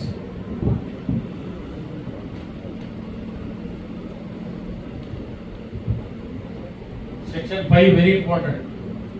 I was discussing with your deputy director. Each public authority, what do you mean by public authority? ಸಾರ್ವಜನಿಕ ಪ್ರಾಧಿಕಾರ ಯಾವುದಂದ್ರೆ ಯಾವ ಸರ್ಕಾರಿ ಕಚೇರಿಯಲ್ಲಿ ಕಡತಗಳಿರ್ತವೆ, that is called public authority. Head of that institution will be the particular authority. ಯಾರು ನಿಮ್ಮಲ್ಲಿ DD district officer will be the particular authority. ಇನ್ನು taluk level officers assistant director they will be the whether they are first appointed authority or PAOs. PAOs are first appointed authority. No, they are first appointed authority. That's what I took information from him. Each office is a one unit. Assistant director of Taluka level officer will be the first appointed authority. Next to him, immediate subordinate. Who is immediate subordinate? Manager. He will be the PA. In a DD office, he will be the first appointed authority and gazetted manager will be the PA. ನಾನು commissioner ಇದ್ದಾಗ ಒಂದು order ಮಾಡಿದೆ. DDPI of Vijaypur was made a PIO. Commissioner of Education who is sitting in Dharwad, he was made a first appointed authority. Then I said it is ridiculous. What RTA says, all three should be in a single unit. I have worked in an order and it is there in my book. ಒಂದೇ unit ನಲ್ಲಿ ಇವೆಲ್ಲ ಇರಬೇಕು. ಮಾಹಿತಿ ಅಧಿಕಾರಿ, ಪ್ರಥಮ ಮೇಲ್ಮನವಿ ಪ್ರಾಧಿಕಾರ ಅಲ್ಲೇ ಇರಬೇಕು. ನಂತರ ದ್ವಿತೀಯ ಮೇಲ್ಮನವಿ ಕಮಿಷನ್. ಯಾಕೆ ಹೇಳ್ತೀನಿ ಅಂದ್ರೆ, what is the role of APIO? APIO next to me PIO next to the APIO. What is his job? APIO ಕೆಲಸ ಏನು?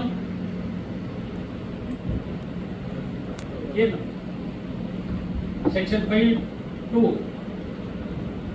What his job is to receive RTA application in absence of PIO. PIO ಇರಲಿಲ್ಲ ಅಂದ್ರೆ RTA application receive ಮಾಡುವಂತ ಕೆಲಸ. In case RTA application APIO receive ಮಾಡಿದ್ರೆ ಮಾಹಿತಿಯನ್ನು ಕೊಡ್ಲಿಕ್ಕೆ ನಿಮಗೆ ಎಷ್ಟು ದಿವಸ?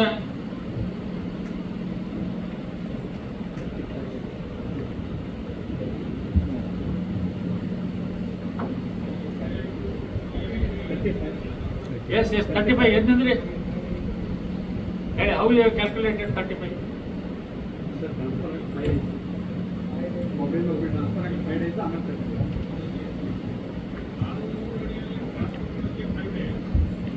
Yes, that is different. Other public authority. In the same public authority. ಒಂದು ಯೂನಿಟ್ ನಲ್ಲಿ API ಅವರು ಇಶ್ಯೂ ಮಾಡ್ತಾರೆ. 5 days PI ಹೋಗ್ಲಿಕ್ಕೆ 5 ದಿವಸ. So total 35 days. 35 days API ಅದಕ್ಕೆ ಏನ್ ಮಾಡ್ತಾರೆ, ಟೈಮ್ ಜಾಸ್ತಿ ಸಿಗಲಿಲ್ಲ ಅಂದ್ರೆ PI ವಿರುದ್ಧ ಸಹಿತ API ಕಡೆಯಿಂದ ರಿಸೀವ್ ಮಾಡ್ತಾರೆ. ಒಂದು 5 ದಿವಸ ಎಕ್ಸ್ಟ್ರಾ ಟೈಮ್ ಸಿಗ್ತದೆ ಮಾಡ್ಕೋಬಹುದು. Technically right. So you got 35 days. 35 days ಅಲ್ಲಿ another job of API is to receive first appeal and submit it to the first appeal authority who is sitting in the same office. That is another job of API. ಎಲ್ಲ ಪ್ರಥಮ ಮೇಲ್ಮನವಿಗಳನ್ನ API receive ಮಾಡಿಕೊಂಡು ಪ್ರಥಮ ಮೇಲ್ಮನವಿ ಪ್ರಾಧಿಕಾರ. It is his job. This is the only two jobs for API. Like you have to change in Vijaypur district now. So until this assistant director of Taluka would be the PIO, deputy director of the first appointed authority, which is absolutely wrong. Assistant director himself will be the first appointed authority. Immediate subordinate will be the PIO. Is it? Yes. Everybody knows, of course, I have discussed with there's no other. No multiple departments in your district. In other revenue department, there are so many establishment section and account section. Suppose this information is not available with the PA. For example, there are 10 employees in your office. ಮಾಹಿತಿ ಅಧಿಕಾರಿ 9 ಮಾಹಿತಿ ಅವತ್ತಿರುವುದಿಲ್ಲ. ಅವಾಗ ಏನ್ ಮಾಡ್ಬೇಕು?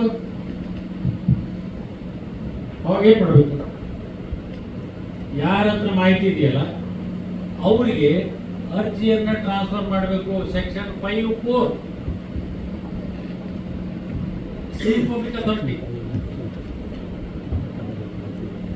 There is a difference between 6(3) and 5(4). 5(4) in the same public authority, 6(3) in other public authority. Idin time illa. You have to give 5(4).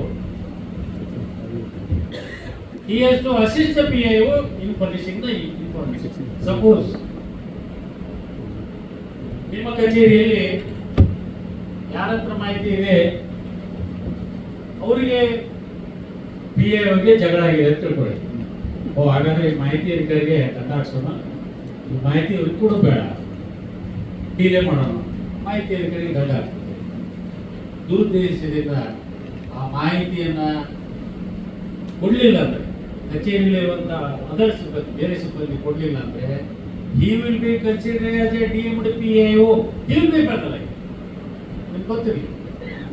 ಅಂದ್ರೆ ಕಚೇರಿಯಲ್ಲಿರುವಂತ ಎಲ್ಲರಿಗೂ ಜವಾಬ್ದಾರಿ ಇದು. ನಿಮ್ಮ ಮಾಹಿತಿ ಅಧಿಕಾರಿ ಬಂದು ನಿಮ್ಮಲ್ಲಿ ಈ ಕಾರಣದ ಇದೆ, ಅರ್ಜಿ ಬಂದಿದೆ, ಮಾಹಿತಿ ಕೊಡಬೇಕು. ಯಾವುದೇ ಕಾರಣಕ್ಕೆ ನಿರಾಕರಿಸುವಾಗಿಲ್ಲ. ಒಂದು ವೇಳೆ ನಿರಾಕರಿಸಿದ್ರೆ ಮಾಹಿತಿ ಅಧಿಕಾರಿ ಕಮಿಷನ್ ಮುಂದೆ ಏನು 5(4) ಇದು ನಾನು ಫಾರ್ವರ್ಡ್ ಮಾಡಿದೆ, ನಮ್ಮ ಕಚೇರಿಯಲ್ಲಿ ಇರುವಂತಹ ಅಧಿಕಾರಿ ಮಾಹಿತಿಯನ್ನ ನಾವು ಪ್ರೊವೈಡ್ ಮಾಡಿದ್ರೆ ಮಾಹಿತಿ ಕೊಡೋಕೆ ಆಗಲಿಲ್ಲ, ಅವನೇ ಜವಾಬ್ದಾರಿ. Notice will be show cause notice will be issued directly to the deemed PIO. He will be considered as a deemed PIO. He will be penalized. Not the PI. Not the PI. He will be penalized under section 5(5). Yes, next.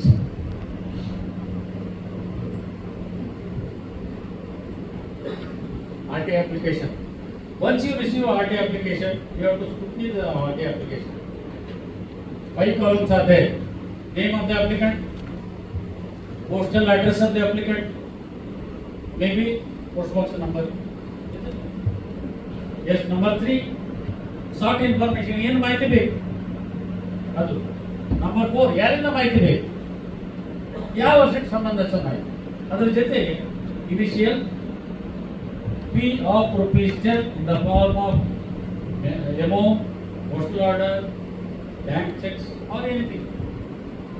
ಇದು ಇದ್ದನಾಗೆ ಅದರಲ್ಲಿ 3 column 3 very important. Sort information. What is the information sort? It should be according to the Karnataka RTA rule number 14. ಕೇಳಿದಂತ ಮಾಹಿತಿ ಒಂದು ವಿಷಯಕ್ಕೆ ಸಂಬಂಧ ಇರಬೇಕು. You cannot ask in the single application on multiple subjects. No. ಒಂದು ಅರ್ಜಿಯಲ್ಲಿ ಒಂದು ವಿಷಯಕ್ಕೆ ಸಂಬಂಧಿಸಿದ ಮಾಹಿತಿಯನ್ನ ಕೇಳಬೇಕು. ನಂಬರ್ 2, ಈ ಕೇಳಿದಂತಹ ಮಾಹಿತಿ 150 ಶಬ್ದಗಳನ್ನು ದಾಟಬೇಕು. ಅದಕ್ಕೆ ಮಾಹಿತಿ ಅಧಿಕಾರಿ ಉತ್ತರ ಕೊಟ್ಟಿದ್ರು. ನೀವು ಮಾಹಿತಿಯನ್ನು ಅರ್ಜಿಯನ್ನು ಹಾಕಿದ್ರಿ, ಮಾಹಿತಿಯನ್ನು ನಾವು ಕೊಡ್ತಾ ಇದ್ದೀವಿ, ಆದ್ರೆ ಕೊಡುವಂತ ಮಾಹಿತಿ 150 ಶಬ್ದ ದಾಟಿದ್ರಿಂದ ನಿಮ್ಮ ಮಾಹಿತಿಯನ್ನು ಕೊಡಕ್ಕಾಗಲ್ಲ. Right wrong? ರಾಂಗ್. ಕೇಳಿದಂತ ಮಾಹಿತಿ ಕಾಲಮ್ ನಂಬರ್ 3. ಯಾಕೆಂದ್ರೆ ಇತರ ಅರ್ಜಿದಾರ ಇರ್ತಾರೆ 4 ಪುಟ ಬರೆದಿರ್ತಾರೆ. ಯಾವುದು column number 3 in the 4 page. ಏನು ಅದನ್ನ ಪೂರ ಓದಿದ್ರೆ ಏನು ಮಾಹಿತಿ ಕೇಳಿ ಅನ್ನೋದು ನಿಮ್ಗೆ ಅರ್ಥ ಆಗೋದು. ಅದಕ್ಕೆ ಇದನ್ನು ರಿಸ್ಟ್ರಿಕ್ಷನ್ ಇದೆ. Karnataka RTA rule number 14 says 1 subject 150 words. ಅದಕ್ಕಿಂತ ಇದ್ರೆ 150 words ಕೌಂಟ್ ಮಾಡಿ ಏನು ಮಾಹಿತಿ ಇದೆ ಕೊಡಿ. ಇಲ್ಲಂದ್ರೆ ಇವರು sort information specific information. 150 word ನಮಗೆ ಹಲವಾರು ವಿಷಯವನ್ನು ಕೇಳಿರ್ತಾರೆ. Only one subject. Only one subject on basis we can reject. ಈಗ ಒಂದು ಅರ್ಜಿಯಲ್ಲಿ 8 ರಿಂದ 10 ವಿಷಯಗಳನ್ನು ಕೇಳಿರ್ತಾನೆ ಅಂತ ತಿಳ್ಕೊಳ್ಳಿ ಅಲ್ವಾ. ನೀವು ಕೇಳಿದಂತ ಮಾಹಿತಿ ಅರ್ಜಿಯಲ್ಲಿ 9 ವಿಷಯಗಳ ಬಗ್ಗೆ ಇರೋದ್ರಿಂದ ಮೊದಲನೇ ವಿಷಯ 100 ಪೇಜ್ ಇದೆ, 200 ಪುಟ ಹಣವನ್ನು ತುಂಬಿ ಉಳಿದ 8 ವಿಷಯಗಳಿಗೆ ಬೇರೆ ಬೇರೆ ಅರ್ಜಿಯನ್ನು ಹಾಕೊಳ್ಳಿ ಅಂತ ಅವರಿಗೆ ಜಸ್ಟಿಫೈಡ್. ಒಬ್ಬ ವ್ಯಕ್ತಿ ಎಷ್ಟು ಅರ್ಜಿ ಹಾಕ್ಬೋದು ಸರ್? ಎಷ್ಟಂದ್ರೆ ಹಾಕ್ಬೋದು. ಸುಪ್ರೀಂ ಕೋರ್ಟ್ ಡಿಸಿಷನ್ ಅವಾಗ ಹೇಳ್ತಾ ಇದ್ರು, ಒಂದು ಅರ್ಜಿಯಲ್ಲಿ ಒಂದು ಪ್ರಾಧಿಕಾರಕ್ಕೆ ಒಬ್ಬ ವ್ಯಕ್ತಿ 3ಕ್ಕಿಂತ ಜಾಸ್ತಿ ಅಪ್ಲಿಕೇಶನ್ ಹಾಕಂತ. ಇದು ಮಾಹಿತಿ ಅಧಿಕಾರಿಗಳಿಗೆ ಎಲ್ಲರಿಗೂ ಸುದ್ದಿ ಲಘು ಕೊಟ್ಬಿಟ್ಟಿದೆ. ಹಾಗೇನಿಲ್ಲ. Sky is the limit. Any number of application any number. Sir ಅವನಿಗೆ ಈಗ ಮಾಹಿತಿ ಎಷ್ಟು ಬೇಸ್ ಅದ ಫ್ರೀ ಕೊಡ್ಬೋದು ಹೇಳ್ತೀನಿ. All information should be provided after payment except BPL card. BPL card ಹೊರಡಿಸಿ ಯಾರು? ನನ್ನ ಬುಕ್ನಲ್ಲಿ ಫಸ್ಟ್ ಎಡಿಷನ್ ಬುಕ್ನಲ್ಲಿ ಬರೆದಿದ್ದೆ ನಾನು. More than 12,000 rupees they are not considered as BPL. ಬರಿಬೇಡಿ, ಅದು ಈಗ ಚೇಂಜ್ ಆಗಿದೆ. ಸರ್ಕ್ಯುಲರ್ 2017 ನಲ್ಲಿ 1,20,000ಕ್ಕಿಂತ ಕೆಳಗಿರುವಂತವರು BPL ಕಾರ್ಡ್ ನಂಬರ್ 1. 3 ಹೆಕ್ಟರ್ಕ್ಕಿಂತ ಜಾಸ್ತಿ ಕಡಿಮೆ ಇರುವಂತಹ ರೈತರು, 1,000 ಚದರ ಸ್ಕ್ವೇರ್ ಫೀಟ್ ಗಿಂತ ಪಕ್ಕ ಮನೆ ಸಿಟಿಯಲ್ಲಿರುವಂತವರು, ಅದಕ್ಕಿಂತ ಕೆಳಗಿದ್ದವರು, ಇನ್ಕಮ್ ಟ್ಯಾಕ್ಸ್ ಕೊಡದೇ ಇರುವಂತವರು, GST ಕೊಡದೇ ಇರುವಂತವರು, ಸರ್ವಿಸ್ ಟ್ಯಾಕ್ಸ್ ಕೊಡದೇ ಇರುವಂತವರು, they are all covered under BPL. 2 wheeler BPL card ಬರ್ತಾನೆ ಇಲ್ಲೋ? Yes sir, no? Yes, 2 wheeler they are considered as BPL. What about 4 wheelers? Holiday? Yes sir, no? No sir. Last benches. ಏನೋ ಹೇಳ್ತೀರಿ ಹೇಳಿ. S sir, no? Car ತಗೊಂಡು ಬರ್ತಾನೆ ಅವನು, RT application, BPL ಅಂತ application ಕೊಡ್ತಾನೆ. Yes sir, no? You are absolutely wrong. White board is he is a owner. He is not BPL. Yellow board he is not a owner. He is a taxi driver. He is BPL. ಹೇಳ್ತಾರೆ ನಂದಲ್ರಿ ಇನ್ನೊಬ್ಬ ಕಲ್ತ್ಕೊಂಡ್ಬಂದಿರ್ತಾರೆ ಅವಾಗ ಕಲ್ತ್ಕೊಂಡ್ಬರ್ಬೋದು. So this is what the circular 2017 says. 4-wheeler with a white board is not covered under BPL. Yes. Yes, next. 6-2 discussion ಮಾಡಿದ್ದೀವಿ. 6-2 ಪ್ರಕಾರ ಏನು ಕೇಳಲಿಕ್ಕೆ ಅವಕಾಶ ಇಲ್ಲ. ಯಾಕೆ ನೀವು ಅರ್ಜಿ ಕೇಳಲಿಕ್ಕೆ ಅವಕಾಶ ಇಲ್ಲ. 6-3 ಆಲ್ರೆಡಿ ಕವರ್ಡ್. 5 ದಿವಸದೊಳಗೆ ನೀವು ಬೇರೆ ಇದಕ್ಕೆ ಟ್ರಾನ್ಸ್ಫರ್ ಮಾಡಿದ್ರಿ. Yes, next. Intimate to the applicant.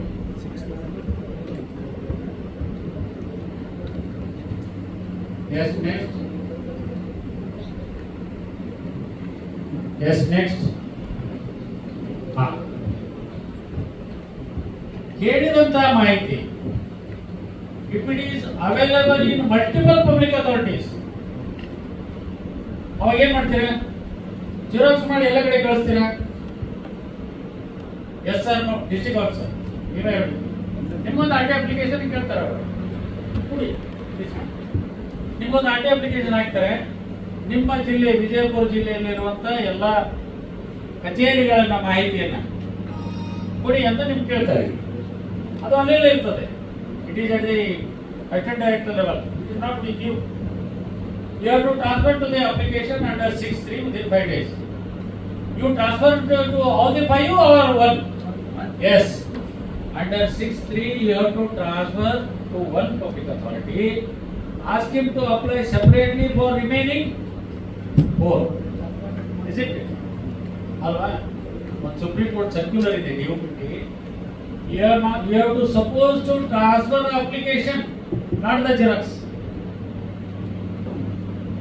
Application transfer xerox ಮಾಡಕ ಹೇಳಿದಾರ? ಇಲ್ಲ. Original application transfer ಮಾಡಬೇಕು. Xerox ನಿಮ್ಮ ಕಡೆ for the records. Ask him to apply separately. ಇದೊಂದು ಎಕ್ಸಾಂಪಲ್ ನೋಡಿ. ಒಂದು RT ಅಪ್ಲಿಕೇಶನ್ ಹಾಕಿದ್ದಾರೆ. ಚೀಫ್ ಸೆಕ್ರೆಟರಿಗೆ, ಅಲ್ಲಿಂದ principal secretary of all the 36 department, ಅದರಲ್ಲಿ ಇನ್ನೂ ಇದೆ, ಸೋಷಿಯಲ್ ವೆಲ್ಫೇರ್ ಇದೆ, RDPR, ರೆವಿನ್ಯೂ ಎಲ್ಲ. all the CEOs of all the 31 districts. Taluk Panchayat all 176 and all Gram Panchayats of 6,000 and odd. Application ಎಷ್ಟು ಕೊಟ್ಟಿದ್ದಾನ initial pay ಕೊಟ್ಟಿದೆ ಎಷ್ಟು 10 ರೂಪಾಯಿ 6,000 ಅಪ್ಲಿಕೇಶನ್ ಗೆ. That is one department RDPR ಎಷ್ಟಾಯ್ತು, which was absolutely wrong. After this I took a training to the PIOs who are sitting in a Vidhan Sabha and Vikas. ಈಗ ಬರ್ತಾ ಇದಾವ. I strictly directed them. If the information is not available in your office, you transfer that directly whatever information available, one application to concerned public authority directly, not through proper channel. ನಿಮ್ಮ ಸರ್ಕಾರದಲ್ಲಿ ಒಂದು ಇದೆ proper channel ಪ್ರಕಟ ಬಂದ್ಬಿಡ್ತೀರಿ ಎಲ್ಲ proper channel. RTI there is no proper channel. Social welfare department ನಲ್ಲಿ principal secretary ಕೇಳಿದ್ರೆ if it is available in the assistant director of Muddebihal social welfare department, he has the principal secretary has to transfer it directly to Muddebihar assistant director, not through commissioner, not through JD, not through DD. No. By the time it reaches, it will be more than 5 days. You have to transfer within 5 days. ಅಲ್ವಾ? 5 ದಿವಸದಲ್ಲಿ direct ಆಗಿ transfer ಮಾಡ್ತೀವಿ. There is no proper channel. Ask him to apply separately for this. If it is available in any form which is already there in your system, consolidated information, then you have to provide. If it is there, ಅವರ ಅರ್ಜಿ ಹಾಕಿದಾರಂತ ಮಾತ್ರಕ್ಕೆ ನೀವು ಕೂಡಿಸಿಕೊಳ್ಳಿಕ್ಕೆ ಅವಕಾಶ ಇಲ್ಲ ಅಲ್ವಾ? ಸಿಡಿಯಲ್ಲಿ ಮಾಡಿಕೊಡಿ, ಅವಕಾಶ ಇದೆಯಾ? ಪೆನ್ ಡ್ರೈವ್ ಕೊಡಿ, ಪೆನ್ ಡ್ರೈವ್ ನೀವು ಮಾಡಿಟ್ಟಿದ್ರೆ 50 ರೂಪಾಯಿ ಚಾರ್ಜ್ ಮಾಡಿ ಕೊಡಿ. Per page 2 rupees. ಗೊತ್ತಲ್ಲ cost? A4 size 2 rupees. Map 100 rupees per square meter. CD, pen drive, floppy disk, all 50 rupees. ಈ ಹಣವನ್ನ ಕಳಿಸ್ರಿ ಅಂತ ನೀವು 22ನೇ ದಿವಸಕ್ಕೆ ಪತ್ರ ಬರೀತೀರ. You receive the date, particular date ಅಲ್ವಾ? ರಿಜಿಸ್ಟರ್ನಾಗ ಎಂಟ್ರಿ ಮಾಡ್ತೀರ. ಇಂಥ ದಿವಸ 12ನೇ ತಾರೀಕು ರಿಸೀವ್ ಮಾಡ್ಕೊಂಡು ಅವತ್ತಿಂದ ಕೌಂಟ್ ಸ್ಟಾರ್ಟ್ ಆಗುತ್ತೆ. ನೀವು 22ನೇ ದಿವಸ, not the date, date 22nd day ಅವನಿಗೆ ಉತ್ತರ ಬರೋದು ನಿಮ್ಮ ಹತ್ರ ಇಟ್ಕೊಂತೀರಾ. ಡೆಪ್ಯೂಟಿ ಡೈರೆಕ್ಟರ್ ಬರೀತೀರಾ, ಸಹಿ ಮಾಡ್ತೀರಾ, ಡಿಸ್ಪ್ಯಾಚ್ ಕೊಡ್ತೀರಾ. ಅವ ಡಿಸ್ಪ್ಯಾಚ್ ಕ್ಲಾರ್ಕ್ ರಜೆ ಮೇಲೆ ಇರ್ತಾನ, 1 ವಾರ ನಂತರ ಬಂದ್ಬಿಡ್ತಾನ, ಅವ ಡಿಸ್ಪ್ಯಾಚ್ ಮಾಡ್ತಾನೆ. 30 ದಿವಸ ಒಳಗಿದ್ರೆ ನೀವು ಉಳಿದ್ರಿಗಿಲ್ಲ ಅಂತ ನೀವು address issued within 30 days. It should be dispatched from your office. Record should be that. Dispatch ಆಗಬೇಕು. ನೀವು ಡೇಟ್ ಹಾಕಿ ಸೈನ್ ಮಾಡೋದಿಲ್ಲ, ನಿಮ್ಮ ಕಚೇರಿಯಿಂದ ಡಿಸ್ಪ್ಯಾಚ್ ಆಗಬೇಕು. 22ನೇ ದಿವಸಕ್ಕೆ ಡಿಸ್ಪ್ಯಾಚ್ ಆಯ್ತು. ಫಾರ್ ಎಕ್ಸಾಂಪಲ್, ಹಣ ತುಂಬಲಿಕ್ಕೆ 2 ದಿವಸ ಟೈಮ್ ಇದೆ ಅವ್ರಿಗೆ ಹೇಳ್ತೀರಾ. 200 ಪೇಜ್ ಇದೆ, 400 ರೂಪಾಯಿ ತುಂಬಿ ಅಂತ ಹೇಳ್ತೀರಾ. 8 ದಿವಸ ತುಂಬೋದು ಅವನು. ಎಸ್ ಎನಿಬಡಿ ಅವನಿಗೆ ಒಂದು 2 ವರ್ಷ ಬಿಟ್ಟು ತುಂಬ್ತೀನಿ ಅಂತ ಕೇಳ್ತಾನೆ. ಅವ್ನು ತುಂಬುದೇ ಏನ್ ಮಾಡ್ತೀರಾ? 2 ವರ್ಷ ನಂತರ ತುಂಬ್ತಾನೆ. There is a time limit, 90 days. 90 ದಿವಸ ತುಂಬಬೇಕು ಅವ್ನು. Otherwise close the file. ಹಣ ತುಂಬ್ತಾನೆ 88ನೇ ದಿವಸಕ್ಕೆ ಹಣ ತುಂಬ್ತಾನೆ ಅಲ್ವಾ? ನೀವು ಜೆರಾಕ್ಸ್ ಮಾಡಿ ಅಡ್ಜಸ್ಟ್ ಮಾಡಿಕೊಡ್ಲಿಕ್ಕೆ ಎಷ್ಟು ದಿವಸ ನಿಮ್ಗೆ? ಮತ್ತೆ 8 ದಿವಸ ಇರ್ತದೆ. Yes anybody back benchers 8 days. 8 days ಹೇಗೆ ಹೇಳಿ? ಇಲ್ಲಿ ಹೇಳ್ತಾರೆ ಹೇಳಿ.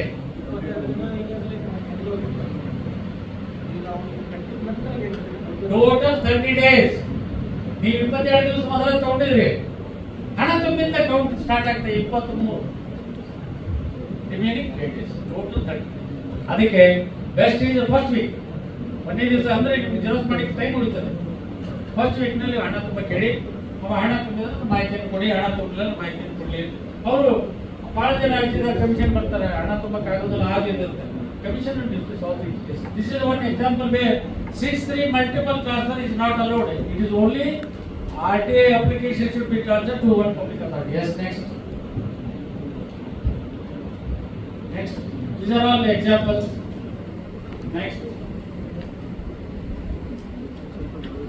Yes, next. ZPCO and PDO. Yes. Calculation sheet. 7 months within 30 days. Calculation sheet you have to how you have come to 7 through 7 3 8. Yes. Yes. Next.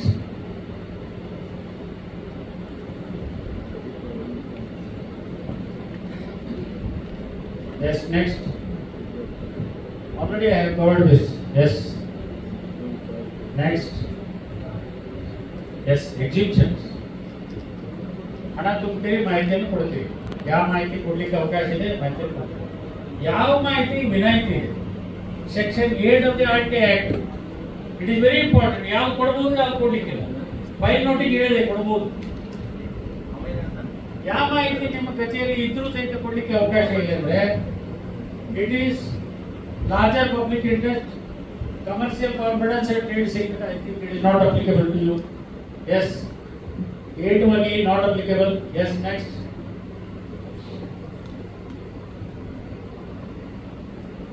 RTA application filed to the office. He is seeking information of the one of the employee who has filed his birth certificate, caste certificate, caste verification certificate to the public authority. It is there in our office. Whether you provide it or not. No, sir. Yes or no? No, sir. No. Yes, you are right.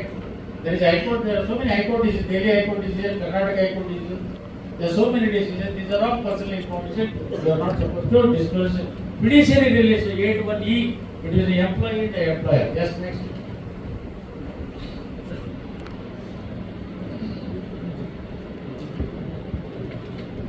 Yes, 8(1)(g). 8(1)(g). Physical ಏನು ಬರ್ಕೊಳ್ಳಿ, ಇಷ್ಟು ನಾನು ಬಿಡಲಿಲ್ಲ ಬರ್ಕೊಳ್ಳಿ. 8(1)(g) physical safety of the employee. ನಿಮ್ personal address ಕೊಡಬಹುದಾ, residential address? ಯಾಕೆ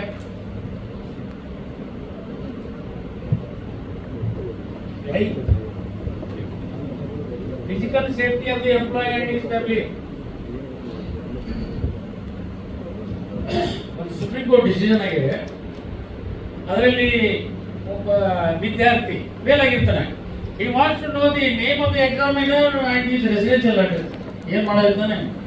He has said that he is asking the name of the examiner and his residential address. So 8(1)(g) personal safety of the employee and his family members.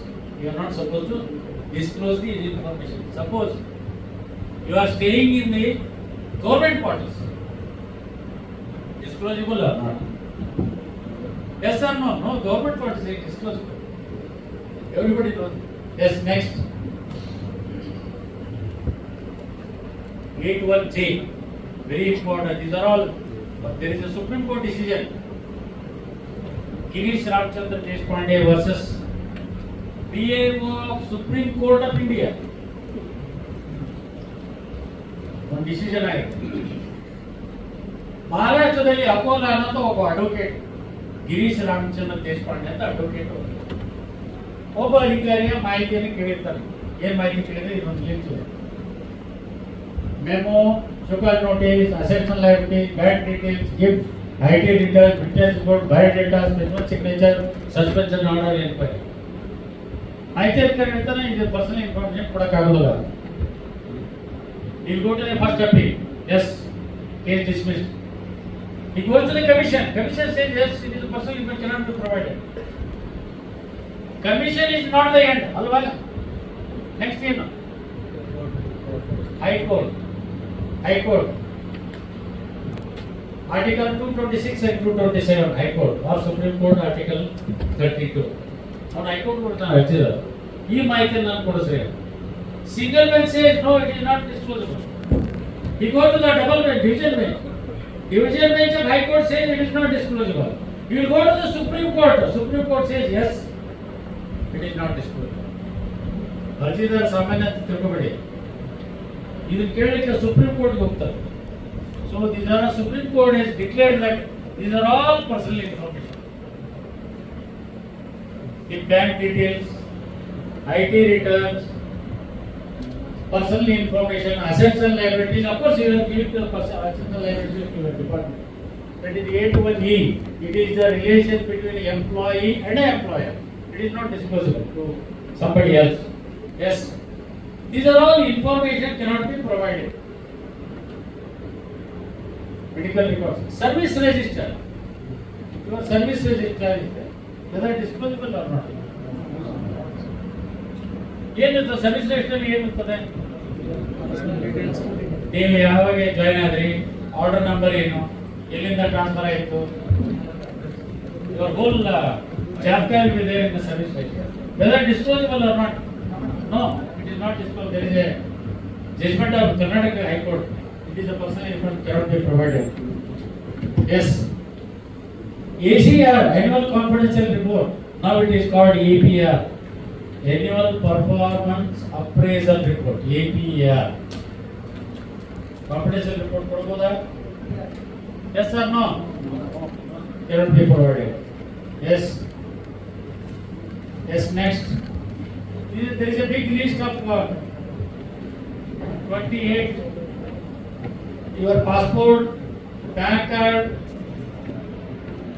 and PF account, residential address, name of the examiner, caste certificate,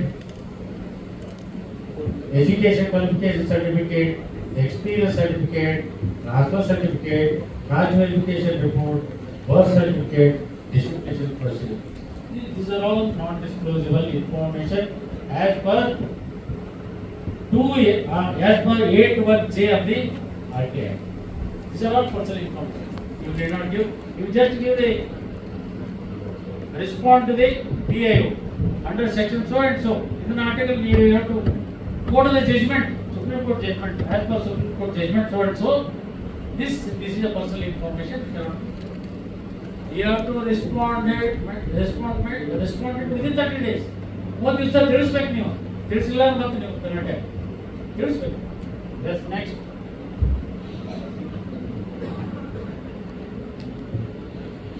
Yes, next.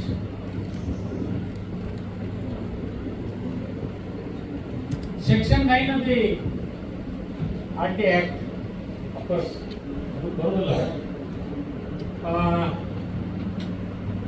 BBMPಗೆ engineer ಒಂದು application ಆಗ್ತದೆ. ಇಂಥವರು building ಕಟ್ಟಿದ್ದಾರೆ, ಅವ್ರದ್ದು map ಎಲ್ಲ ಕೊಡಿ ಅಂತ ಕೇಳ್ತಾರೆ. ಕೊಡ್ಬೋದಾ? It is available. It is a public record available in your office, whether it is disclosable or not. Yes, ಕೊಡಬೇಕದು. But you have to give horizontal information. That is what we call horizontal plan. What do you mean by horizontal plan? ನಿಮ್ಮ layout building ನ outline ಮಾತ್ರ ಕೊಡ್ಲಿಕ್ಕೆ ಅವಕಾಶ ಇದೆ. ನಿಮ್ಮ bedroom ಎಲ್ಲಿದೆ ಕೊಡ್ಲಿಕ್ಕೆ ಅವಕಾಶ ಇಲ್ಲ. ಕಳ್ರ RT ಅಪ್ಲಿಕೇಶನ್ ಹಾಕ್ಬೋದಾ? ಕಳ್ರ ಈಸ್ ಆಲ್ಸೋ ಸಿಟಿಜನ್. ನಿಮ್ಮ ಬೆಡ್ರೂಮ್ ಎಲ್ಲಿದೆ, ನಿಮ್ಮ ಖಜಾನೆ ಎಲ್ಲಿದೆ ಅದನ್ನು ತೋರಿಸಿರೋದಕ್ಕೆ ಕನ್ನ ಹಾಕ್ಬೋದಾ? So you are not suppose to give this information. You have to give the information horizontal plan. Yes, next. Section 10 I already told. Section 11 third party information. ಮೂರನೇ ವ್ಯಕ್ತಿಗೆ ಸಂಬಂಧಿಸಿದ ಮಾಹಿತಿ ನಿಮ್ಮ ಕಚೇರಿಯಲ್ಲಿ ಇರುತ್ತದೆ. ಕೊಡಬೇಕು ಕೊಡಬಾರದು. ಬೇರೆಯವರ ಮಾಹಿತಿ ನಿಮ್ಮ ಕಚೇರಿಯಲ್ಲಿ ಇರುತ್ತದೆ. Section 11 of the RT Act ಕೊಡಕ್ಕೆ ಅವಕಾಶ ಇದೆ. 11(1) 5 ದಿವಸದಲ್ಲಿ ನೀವು ಯಾರ ಮಾಹಿತಿ ಕೇಳಿದ್ರೆ ಅವ್ರಿಗೆ ನೋಟಿಸ್ ಕೊಡಬೇಕು. ಯಾರಿಗೆ? ಇಂಥವ್ರು ನಿಮ್ಮ ಮಾಹಿತಿಯನ್ನು ಕೇಳಿದ್ದಾರೆ. Section 11(1) 5. You have to wait for 10 days according to section 11(2). 10 ದಿವಸ ವೇಟ್ ಮಾಡಿ. ಮುಂದಿನ 15 ದಿವಸ ಟೋಟಲ್ 40 ಡೇಸ್ ಅಲ್ಲಿ ನೀವು ಉತ್ತರ ಕೊಡಕ್ಕಾಗುತ್ತೆ ಇಲ್ಲ. ಅವ್ರು ಕೊಡೋದನ್ನು ಕೊಡೋದಿಲ್ಲ. ಕೊಡಬೇಡಿ ಅಂದ್ರೆ ಕೊಡ್ಲಿಕ್ಕೆ ಅವಕಾಶ ಇಲ್ಲ. Under section 19(2) you have to give the opportunity to the third party. ಅಂದ್ರೆ ಯಾರ ಮಾಹಿತಿಯನ್ನು ಕೇಳಿರ್ತಲ್ಲ ಅವ್ರಿಗೊಂದು ಅವಕಾಶ ಕೊಡಬೇಕು. ಇವನ್ ನೀವು ಕೊಡ್ಲಿಲ್ಲ ಅಂದ್ರೆ ಅಲ್ಲಿ ಹೋಗ್ತಾನೆ, ಮತ್ತೆ ಕೊಟ್ಟಿಲ್ಲ ಅವಾಗ ಮೂರನೇ ವ್ಯಕ್ತಿ ನನ್ನ ಮಾಹಿತಿ ಕೊಡ್ಲಿಕ್ಕೆ ಅವಕಾಶ ಇಲ್ಲ ಅಂತ ಅವನಿಗೂ ಒಂದು ನೋಟಿಸ್ ಕೊಡಬೇಕು. 19(4) ಕಮಿಷನ್ ಬರ್ಲಿಕ್ಕೆ ಅವಕಾಶ third party. Suppose assets and liabilities ಕೇಳಿದ್ರೆ ನೀವು straight away it is already decided by supreme court. This is the third party information. Yes, next. Suppose third party information ಕೊಡದೇ ಇದ್ದ ಪಕ್ಷದಲ್ಲಿ, ಕೊಡಬಾರದ ಪಕ್ಷದಲ್ಲಿ ಕೊಟ್ಟರೆ ಏನಾಗುತ್ತೆ? ಮಾಹಿತಿ ಅಧಿಕಾರಿಗೆ ಯಾವ ಮಾಹಿತಿಯನ್ನು ಕೇಳ್ತಾರೆ ಅವರಿಗೆ ಕ್ರೈಮ್ ಇರ್ತದೆ, ಪರ್ಸನಲ್ ಆಫೀಸ್ ಇರ್ತದೆ. ಕೊಡಬೇಡ ಅಂತ ಹೇಳ್ತಾನೆ ನಾವು, ಆದ್ರೂ ಅವ್ನು ಕೊಟ್ಬಿಡ್ತಾನೆ. ಒಂದು ಡಿಸಿಷನ್ ಆಗಿದೆ. In spite of objecting by the third party, PIO has furnished the information. PIO has penalized by the commission, confirmed by the High Court.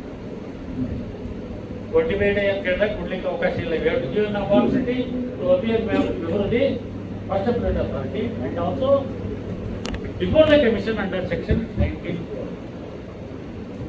Yes, these are all penalties. You know, ಮಾಹಿತಿ ಅಧಿಕಾರಿ 30 ದಿವಸದ ಒಳಗೆ ಸಮರ್ಪಕವಾದ ಮಾಹಿತಿಯನ್ನು ಕೊಡದೇ ಇದ್ರೆ, ಅಪೂರ್ಣವಾದ ಮಾಹಿತಿಯನ್ನು ಕೊಟ್ಟರೆ, ಮಾಹಿತಿಯನ್ನು ಕೊಡದೇ ಇದ್ರೆ, ಡಿಸ್ಟ್ರಾಯ್ ಮಾಡಿದ್ರೆ, ಅರ್ಜಿಯನ್ನು ರಿಫ್ಯೂಸ್ ಮಾಡಿದ್ರೆ 1 ದಿವಸಕ್ಕೆ 250 25,000 ದಂಡ ವಿಧಿಸಲಿಕ್ಕೆ ಕಮಿಷನ್ಗೆ ಅವಕಾಶ ಇದೆ. ಪ್ರಥಮ ಮೇಲ್ಮನವಿ ಪ್ರಾಧಿಕಾರಕ್ಕೆ ದಂಡ ವಿಧಿಸಬಹುದಾ? ಯಾರು ಮಾಹಿತಿ ಅಧಿಕಾರಿ ಮೇಲೆ ದಂಡ ವಿಧಿಸಬಹುದಾ? ಅವಕಾಶ ಇಲ್ಲ. ಕಮಿಷನಿಗೆ ಮಾತ್ರ ಪೆನಾಲ್ಟಿ ಮಾಡಲಿಕ್ಕೆ ಅವಕಾಶ ಇದೆ. 25,000 ರಿಪೀಟೆಡ್ಲಿ ಇದನ್ನು ಮಾಡಿ ಸೆಕ್ಷನ್ 22 ಆಫ್ ದ RTA ಅವರಿಗೆ ಡಿಸಿಪ್ಲಿನರಿ ಆಕ್ಷನ್ ಕೊಡಲಿಕ್ಕೆ ಕಮಿಷನ್ ರೆಕಮೆಂಡ್ ಮಾಡಬಹುದು. This is simple about RTA. Section 21 ನೀವು ಅಪ್ಲಿಕೇಶನ್ ಯಾರಾಗಿ ತಗೋತೋ ಅಡ್ವೊಕೇಟ್ ಆಗಿರ್ತಾರೆ. ನೀವು ಮಾಹಿತಿಯನ್ನು ಕೊಟ್ಟಿಲ್ಲ, ನಿಮ್ಗೆ ಕಾನೂನು ಕ್ರಮ ಕೈಗೊಂಡು ನಿಮ್ಗೆ ಒಂದು ನೋಟಿಸ್ ಕಳಿಸಿರಂತ ಮಾಹಿತಿ ಅಧಿಕಾರಿ ಕಳಿಸ್ತೀವಿ. whether you have to respond or not. ಅವಕಾಶ ಇದೆಯಾ? Under section 21 of the RTA Act, PIO is a quasi-judicial authority. He is like a judge. He can take a decision. ಯಾರು ಲೀಗಲ್ ನೋಟಿಸ್ ಕೊಡಲಿಕ್ಕೆ ಅವಕಾಶ ಇಲ್ಲ. No court will accept the complaint against the PIO under section 23 of the RTA Act. ಯಾವ court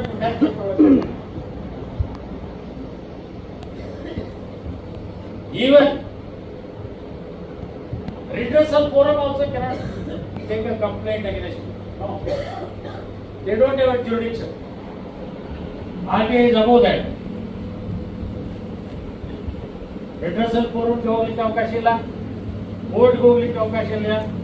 only thing is he can go to the first appeal, second appeal, then he can, of course he can go to the High Court or something. It all depends. He cannot give a legal notice to the PIO. No. District or session court cannot issue notice to the PIO under RTA for dereliction of the action under RTA. No. There is no jurisdiction.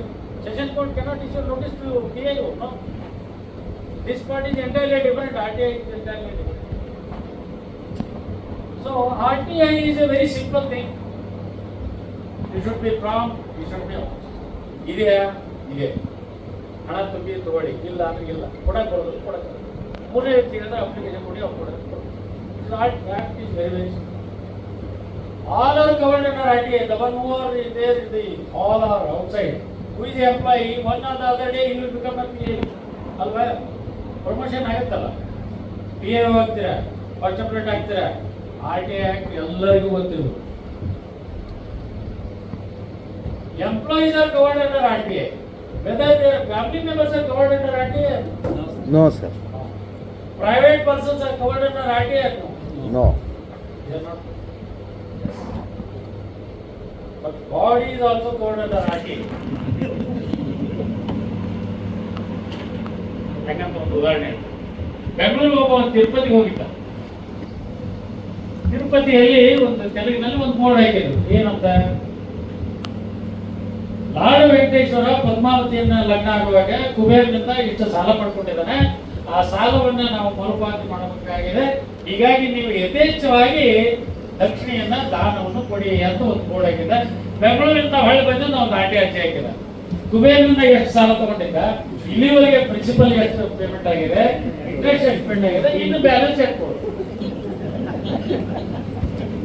ಇದಾಗಿದ್ದ ಘಟನೆ. ಇದ್ರ effect ಏನಾಗಿ ಗೊತ್ತಾ, ಆ TTD ಅವರ board ತೆಗೆದ್ಬಿಡ್ತಾರೆ. ನೀವು ಕೆಲಸ ಕೊಡೋದು ಬೇಡ, ನಾವು ಲೆಕ್ಕ ಕೊಡೋದು ಬೇಡ. So everybody is covered under RTI. RTI is very simple. I think I have covered in this book. ಈಗ 10-12 ವರ್ಷಗಳ ಅನುಭವದಲ್ಲಿ ಮಾಹಿತಿ ಅಧಿಕಾರಿಗಳು, ಅರ್ಜಿದಾರರು ಸಹಿತ ದಿನ 2-3 ಕೋಟಿ ಇರ್ತಾರೆ. ನಾನು ಈ ಹೊಸ ಬುಕ್ನಲ್ಲಿ ನಿಮ್ಮ ಅನೇಕ ಕ್ವೆರಿಗಳು ನಿಮ್ಮ ತಲೆಯಲ್ಲಿದೆ, ಅವಕ್ಕೆಲ್ಲ ಆನ್ಸರ್ ಮಾಡಿದ್ದೀನಿ. ಇನ್ನೂ ಕೆಲವು ಇರ್ಬೋದು. ಅವನು ಎಲ್ಲ ಇಲ್ಲಿ 10 ವರ್ಷದ ಅನುಭವದನ್ನ 100 ಕ್ವಶನ್ ಆನ್ಸರ್ ಮಾಡಿದ್ದೀನಿ. ಹೇಳ್ಬೋದು, ಹೇಳದೇ ಇರ್ಬೋದು. ಈ ತರದ ನಿಮ್ ಕಡೆಯಿಂದ ಫೀಡ್ಬ್ಯಾಕ್, ಈ ತರ ಪ್ರಶ್ನೆ ಬಂದ್ರೆ, movement register for example, movement register disclosable, yes. Attendance register disclosable or not, yes or no? Yes, disclosable. Biometric attendance disclosable or not, yes or no? No. Biometric, no, not disclosable. It is not with present. It is personal information. Biometric, no. ಅದನ್ನೇ ಹೇಳ್ತಾ ಇದ್ದೀನಿ ನಾನು. Biometric, no. Moment register, you have to give it or not? Moment register, ಕೊಡ್ತೀರಾ ಇಲ್ವಾ? ಅಲ್ಲಿ ಎಲ್ಲೇ ಜಗಳ ಇರ್ತದೆ, ಯಾಕೆ ಗೊತ್ತಿರ್ತಾರ ಬರ್ತಾರೆ ಯಾವಾಗ ಅಂತ. Diary moment register, diary disclosable. Once it is over, it is disclosable. Future ನಾಳೆ ಕೊಡೋಂಗಿಲ್ಲ. Future man you are not suppose to give it. Suppose police officer going for some other state for investigation, you are not suppose to give it moment register, moment information, because under section 81C his personal safety is also important. ನಿಮಗೆ ಅಂತ ಹೇಳ್ಬಿಡಿ ನಿಮ್ಮ department ಇದೆಯಾ? Biometric, no, you are not suppose. One by one, I think I have covered all the queries. If you got any questions, you can just one by one, one by one.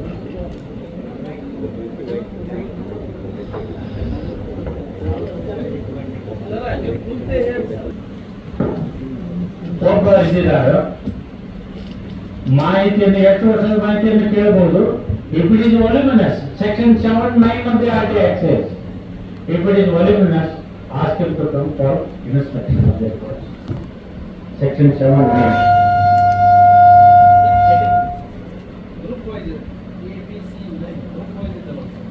ಹೇಳಿ. ಈಗ ಕೆಲವೊಂದು informations group wise ಇರ್ತಾವೆ sir, ಏನು ಹೇಳ್ತಾರೆ? Category wise. ಈಗ 15 ವರ್ಷದಿಂದ 20 ವರ್ಷದಿಂದ ಕೇಳ್ತಾರೆ ಸರ್. ಅಷ್ಟು ಅವೈಲೇಬಲ್ ಇನ್ಫಾರ್ಮೇಶನ್ ಡಿಪಾರ್ಟ್ಮೆಂಟ್ ನಾಗ ಇರಲ್ಲ ಸರ್. ಇಲ್ಲ ಅಂತ ಹೇಳಿ. ಇಲ್ಲ ಅಂದ್ರೆ ಇವ್ರು ಏನಂತಾರೆ, ನಿಮ್ಮ ಬೈಲ್ ಇಲ್ಲ ಅಂತ FIR ಕಾಪಿ ಕೊಡ್ರಿ ನಿಮ್ಗೆ ಪೊಲೀಸ್ ಅಲ್ಲ permanent record I fail to tell you. Burn ಆಗಿದ್ದಾಗ್ಲಿ ಅಥವಾ ಕಳೆದಿದ್ದಾಗ್ಲಿ ಅದಕ್ಕೊಂದು ಏನೇನು ರೆಕಾರ್ಡ್ ಸಂಬಂಧಪಟ್ಟಂತೆ ತಾವು FIR ಮಾಡ್ಬೋದಿತ್ತು, ಅದರೊಂದು ಕಾಪಿ ಕೊಡಿ ಅಂತ ಮತ್ತೆ ಕ್ರಾಸ್ ಕ್ವಶನ್ ಆಗ್ತದೆ ಸರ್.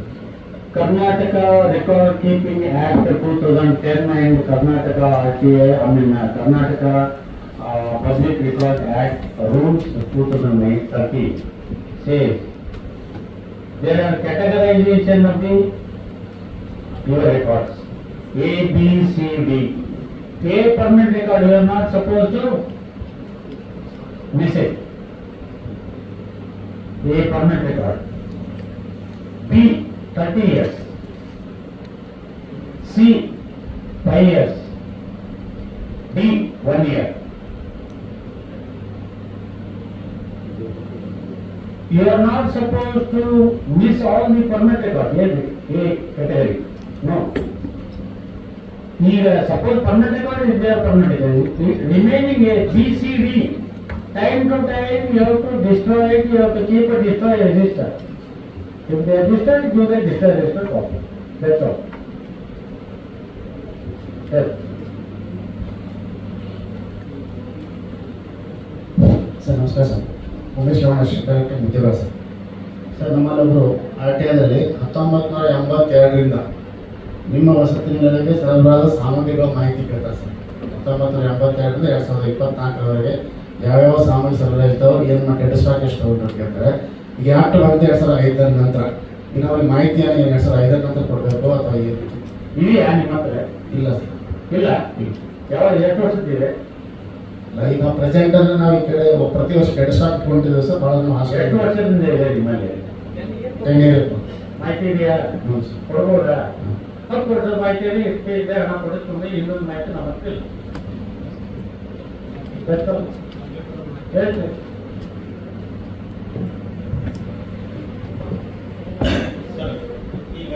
ಇಂಟರ್ವ್ಯೂ ಶಿವರ್ sir. Shivalingappa Acharya manager ಸುಶೀಲಪುರ.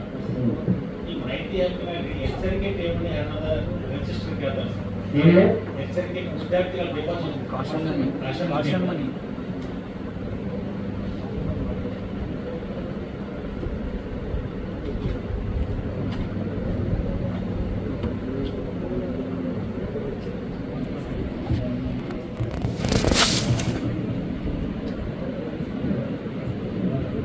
got it.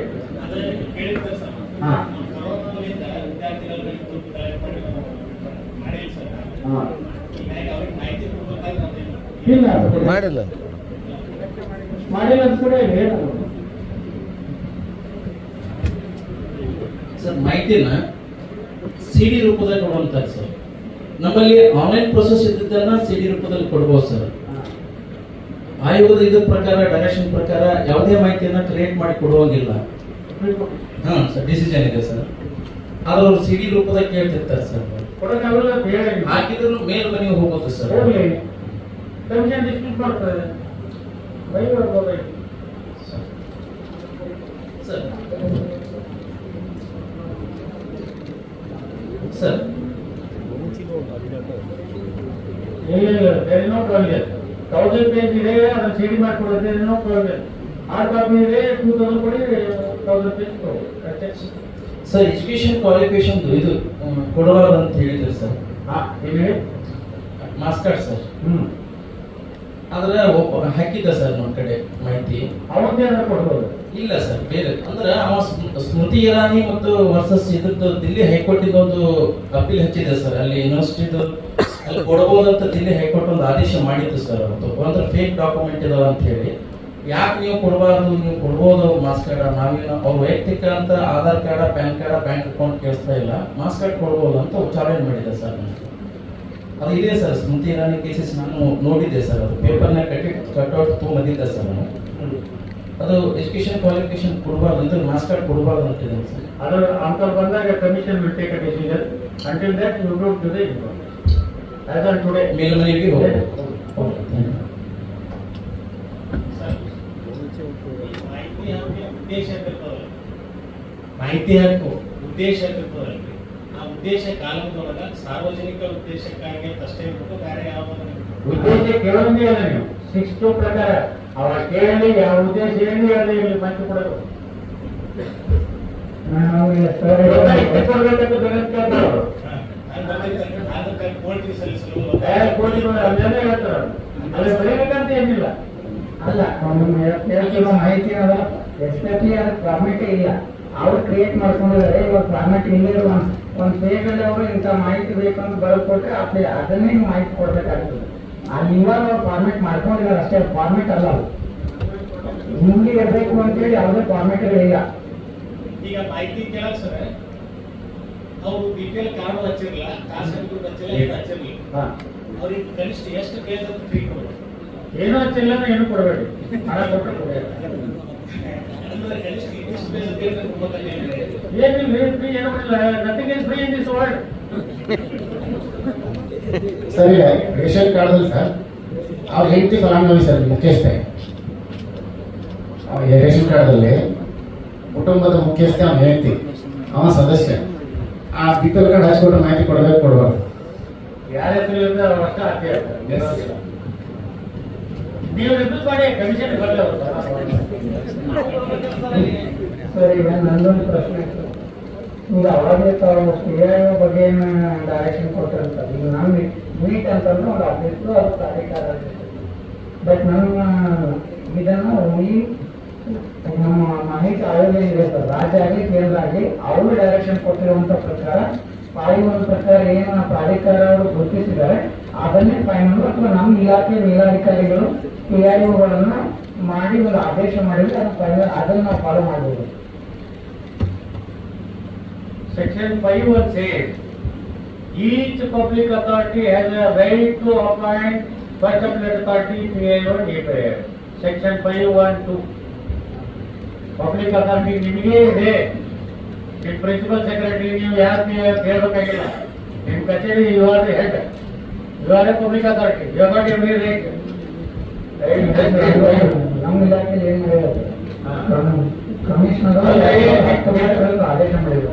ನೀವು principal secretary as many officers as a central public information or state public information officers as the case may be in all administrative units and all officers under it as may be necessary to provide information to the person requesting for information under this act. Section 5 says public authority yaru deputy director office is a public authority. He is a head. He has got a responsibility to appoint who is there. He will be the separate authority. In the beginning they have done a mistake, principal secretary. ಅಲ್ಲಿಂದ ಒಂದು order ಮಾಡಿ ಕಳಿಸಿದ್ರು, ಇಂಥವ್ರು PA ಆಗಲಿ ಇಂಥವ್ರು API ಆಗಲಿ. No, principal secretary doesn't have any power to say that. No sir, ಈಗ ಒಬ್ಬ ದೂರು ಕೊಡ್ತಾರೆ ಸರ್ ಸ್ಟಾಫ್ ಬಗ್ಗೆ, ಏನೇ ಒಬ್ಬ ಸ್ಟಾಫ್ ಬಗ್ಗೆ ಯಾರು ಪಬ್ಲಿಕ್ ದೂರು ಕೊಡ್ತಾರೆ, ಆ ದೂರು ಕೊಟ್ಟ ನಂತರ ನೀವು ಯಾವ ಕ್ರಮ ಕೈಗೊಂಡ್ರ ಬಗ್ಗೆ ನಮಗೆ ಡಾಕ್ಯುಮೆಂಟ್ಸ್ ಕೊಡೋದು ಕೇಳ್ತಾರೆ ಸರ್. ನಾವು ಸಸ್ಪೆಂಡ್ ಮಾಡಿದ್ದೇವೆ ಅಂದ್ರೆ ಅಲ್ಲಿ ಡಾಕ್ಯುಮೆಂಟ್ಸ್ ಕೊಡಬೇಕು ಕೊಡಬಾರ್ದು. ಅದನ್ನ ಹೇಳಿ ಕವರ್ ಮಾಡಿದ್ದೇನೆ. ವೈಯಕ್ತಿಕವಾಗಿ ಅವರು ಒಂದು ದೂರು ಕೊಡ್ತಾರೆ ಅವ್ರ ಬಗ್ಗೆ, ಇದ್ರ ಬಗ್ಗೆ ಏನ್ ಕ್ರಮ ಕೈಗೊಂಡಿದೆ ಅಂತ ಕೇಳ್ತಾರೆ. ಹೌದಾ? ಕ್ರಮ ಕೈಗೊಂಡಿದ್ದೀರಾ? ಎಸ್ ಸರ್, ಕೈಗೊಂಡಿದ್ದೀರಾ? ಸಸ್ಪೆಂಡ್ ಮಾಡಿದೆ ಸರ್. ಸಸ್ಪೆಂಡ್ ಮಾಡಿದೆ ಕೊಡಿ. ಅಂದ್ರೆ ಅವ್ನು ವೈಯಕ್ತಿಕ ಇದು ಮಾಡ್ದಂಗೆ ಆಗ್ತಲ್ಲ ಸರ್. ಅಲ್ಲಲ್ಲ, ಸಸ್ಪೆಂಡ್ ಮಾಡಿದ್ರೆ ಇದನ್ನ ಕೊಡಕ್ಕೆ ಏನು ರೆಕಾರ್ಡ್ ಕೊಡಬೇಡಿ. ಸಸ್ಪೆಂಡ್ ಆಗಿದೆ ಅಂತ ಅಷ್ಟು ಕೊಡ್ಬೋದು ನೀವು ಅರ್ಥವಾಗಿ. ಉಳಿದ ರಿಪೋರ್ಟ್ ಎಲ್ಲ ಕೊಡ್ಲಿಕ್ಕೆ ಅವಕಾಶ ಆರ್ಡರ್ ಕೊಡಂಗಿಲ್ಲ. ಎಸ್ ಸರ್, ಅವನಿಗೆ ಯಾವ ಕಾರಣಕ್ಕಾಗಿದೆ ಏನಂತ ಕೊಡ್ಲಿಕ್ಕೆ ಅವಕಾಶ ಇದೆ. Personal information. Yes sir. Enquiry report, supreme court decision, Girish Ramachandra ತೇಜ್ಪಾಂಡೆ CIC ಸುಪ್ರೀಂ ಕೋರ್ಟ್ ಬಗ್ಗೆ ಏನ್ ಹೇಳಿದೆ? Any enquiries cannot be court. Sir, ಈಗ ಒಂದು ಡಾಕ್ಯುಮೆಂಟ್ಸ್ 2020 ಡಾಕ್ಯುಮೆಂಟ್ಸ್ ಹೇಳಿದ್ದಾರೆ ಸರ್. ಆ ಅಧಿಕಾರಿ ಅವಾಗ ಇರಂಗಿಲ್ಲ ಸರ್, ದಾಖಲೆ ಲಭ್ಯ ಇರ್ತದೆ ನಮ್ಮ ಕಡೆ, ಸಾಫ್ಟ್ ಕಾಪಿ ಇರ್ತದೆ, ಅದನ್ನ ದೃಢೀಕರಣ ಪ್ರೆಸೆಂಟ್ ಇದ್ದ ಅಧಿಕಾರಿ ದೃಢೀಕರಣ ಮಾಡಿಕೊಡ್ಬೋದಾ? ನಿಮ್ಮ ಆಫೀಸ್ ಕಾಪಿ ಯುವರ್ ರೆಸ್ಪಾನ್ಸಿಬಲ್. ಅಂದ್ರೆ ಅವಾಗಿನ ತಪ್ಪುಗಳಾಗಿದ್ರೆ ನಿಮ್ಮ ಆಫೀಸ್ ಕಾಪಿ ಇದೆ ಹೌದಾ? ಆಫೀಸ್ ಕಾಪಿ ಇದೆ ಅಥೆಂಟಿಕೇಟೆಡ್. ನಾ ಸಿಗ್ನೇಚರ್ ಸರ್, ಸಿಗ್ನೇಚರ್ ಇಲ್ಲ. ಸಿಗ್ನೇಚರ್ ಮಾಡಿಲ್ಲ? ಇಲ್ಲ.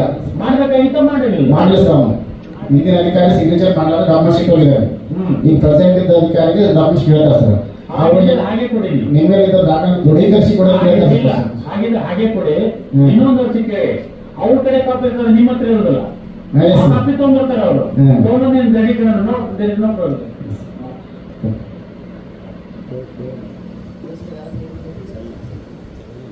ಯಾರಿಗಾದ್ರೂ ಮತ್ತೆ ಕ್ವಶನ್ಸ್ ಇದ್ರೆ